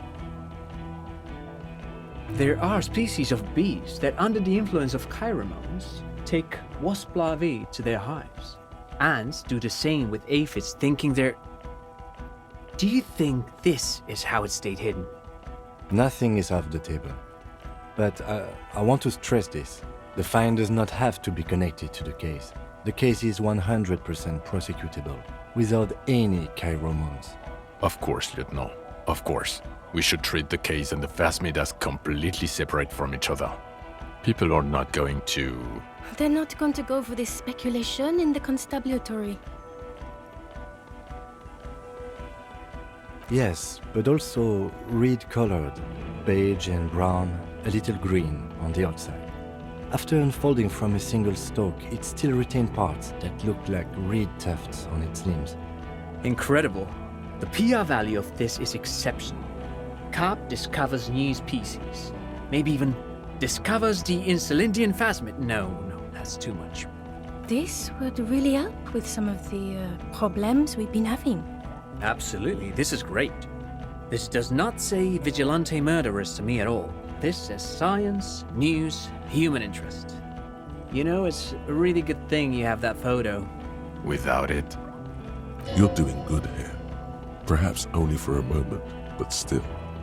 Quit while you're ahead, or no.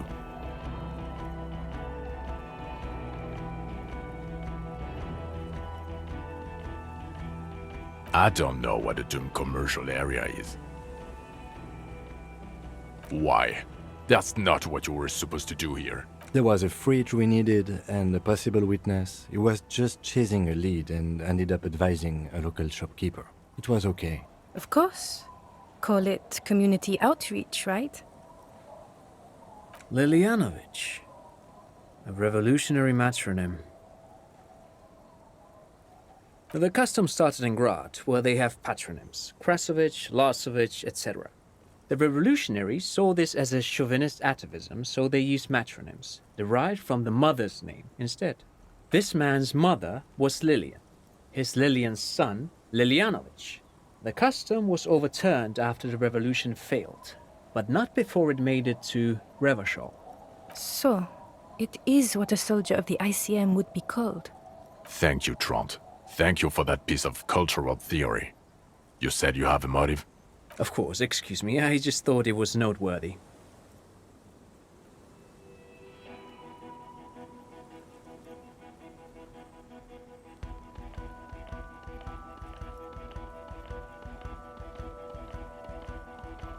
Jealousy.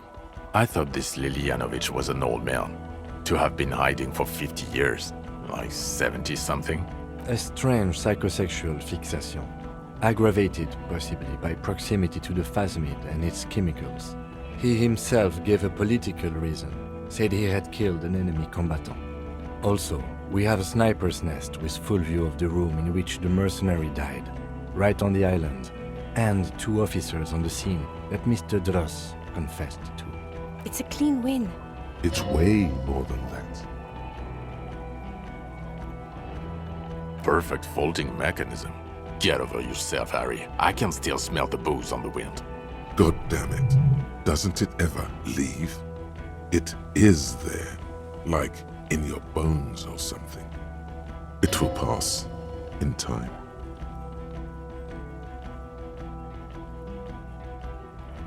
This is a conversation for when we are no longer out in the open, in Martinez, where Evrard and Edgar Clare have ears everywhere. Understood, of course.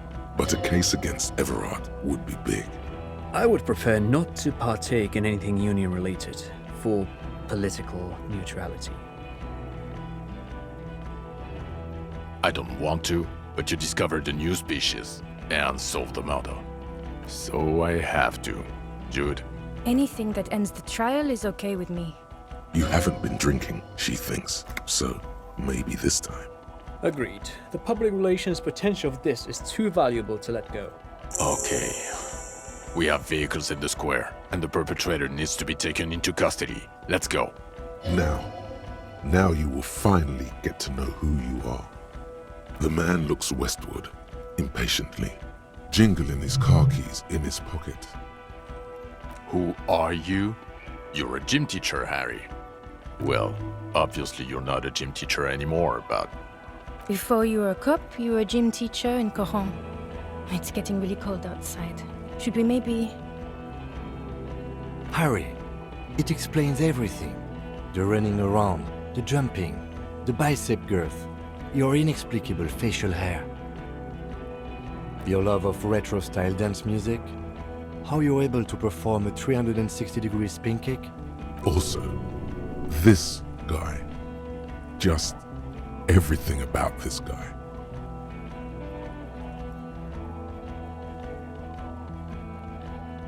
In your 20s or late 20s, you've really let yourself go since then. Yes, you taught gym in Cool. I believe that's the term. Taught gym at a high school. You were a high school gym teacher. The smell of sweat and glue. The worn floorboards. The regular. You found some chick. She inspired you to fight the big fight. Be more than you are. All that. You, every morning, walking from Voyager Road to teach gym. She, leaving for the academy with her spring coat on. The air filled with the smell of smoke and raspberries and incredible hope. An ocean full of hope. I knew it. I knew no normal human being can run like that. He's an honest-to-God gym teacher. It's not a mystery. Some chick fucked you over. Also, you were drunk. You really went with it too. Really maximized the damage. Dora something. Dora England. Yeah, you mentioned the name. Not Dora Dubois. Something like that. Half Vazan. No one is married anymore. This is Revachol. God, I don't know. 6 years ago, she was way before my time. 6 years and you haven't gotten over it? What the hell is wrong with you? Yeah, or 7. You're not doing too good there. It's an old man thing. 2 old years equals 1 normal year. That and Dora England really tore you a new one. A big one. Incredibly bangable. She was extremely fuckable, Harry. Gorgeous. A gorgeous bourgeois woman. Wayfish. Like a Welkin, basically. Heartbreak, Welkin. Pain, Welkin. I've only seen a picture, but it's obvious you formed a real spiritual connection with how pretty she was. One you never recuperated from. Look, the sun is going down. It's time to go home. I think she taught in the Académie des Arts, east of the river. Way east. Hard to say which came first, the middle-class chick or the drink. Egg and the chicken kind of thing. My point is, you need to see a psychiatrist about this shit. Not a psychologist. Several degrees harder. Is there something harder than a psychiatrist? A forensic psychiatrist? Go talk to that. No. You're too unstable to work for a mob boss. You're suicidal, Harry. No mob boss would take you. I assure you, I wouldn't consult for a corrupt unit. I told you it's not that bad. Us? We're the bloody murder station, haven't you heard? With the bad guys. No one likes us. That's not true. Jamrock is too big for one precinct. You're just understaffed. And everyone respects the 41st. You have Captain Price.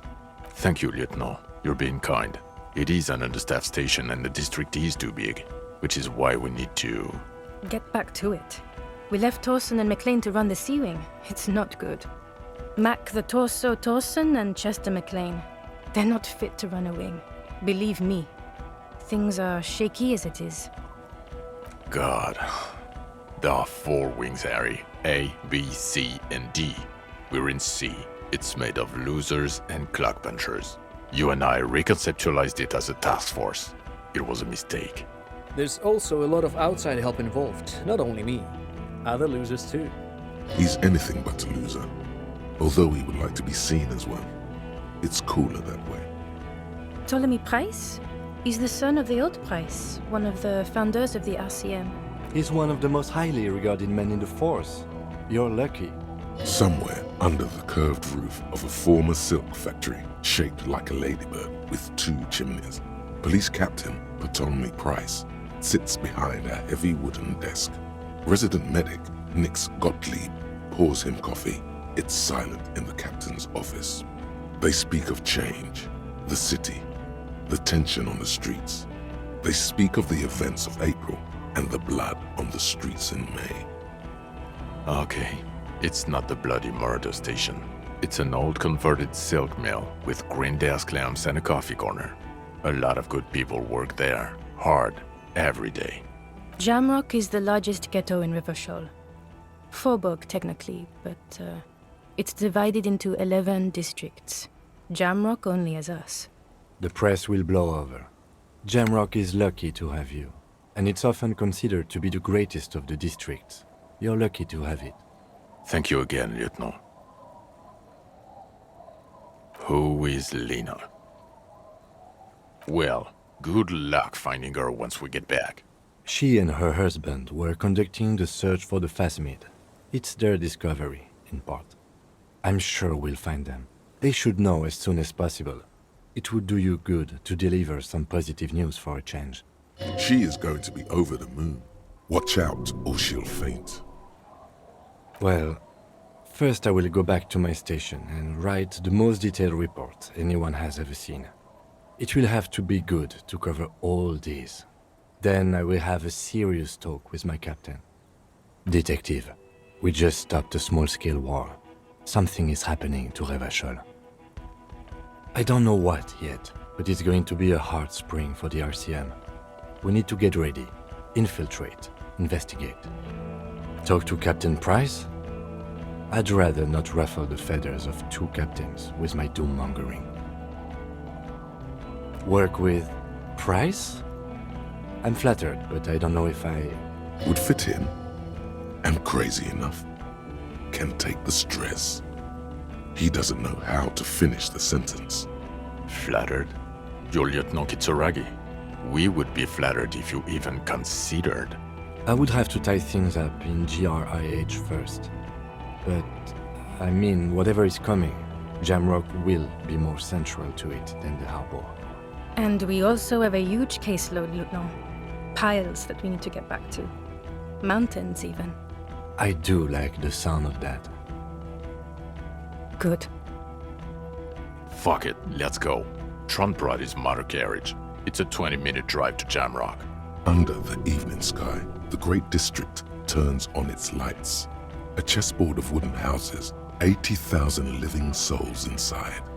Fire traps as far as the eye can see, from Main Street to Precinct 41 atop the motorway, to Boogie Street forking into the dark horizon.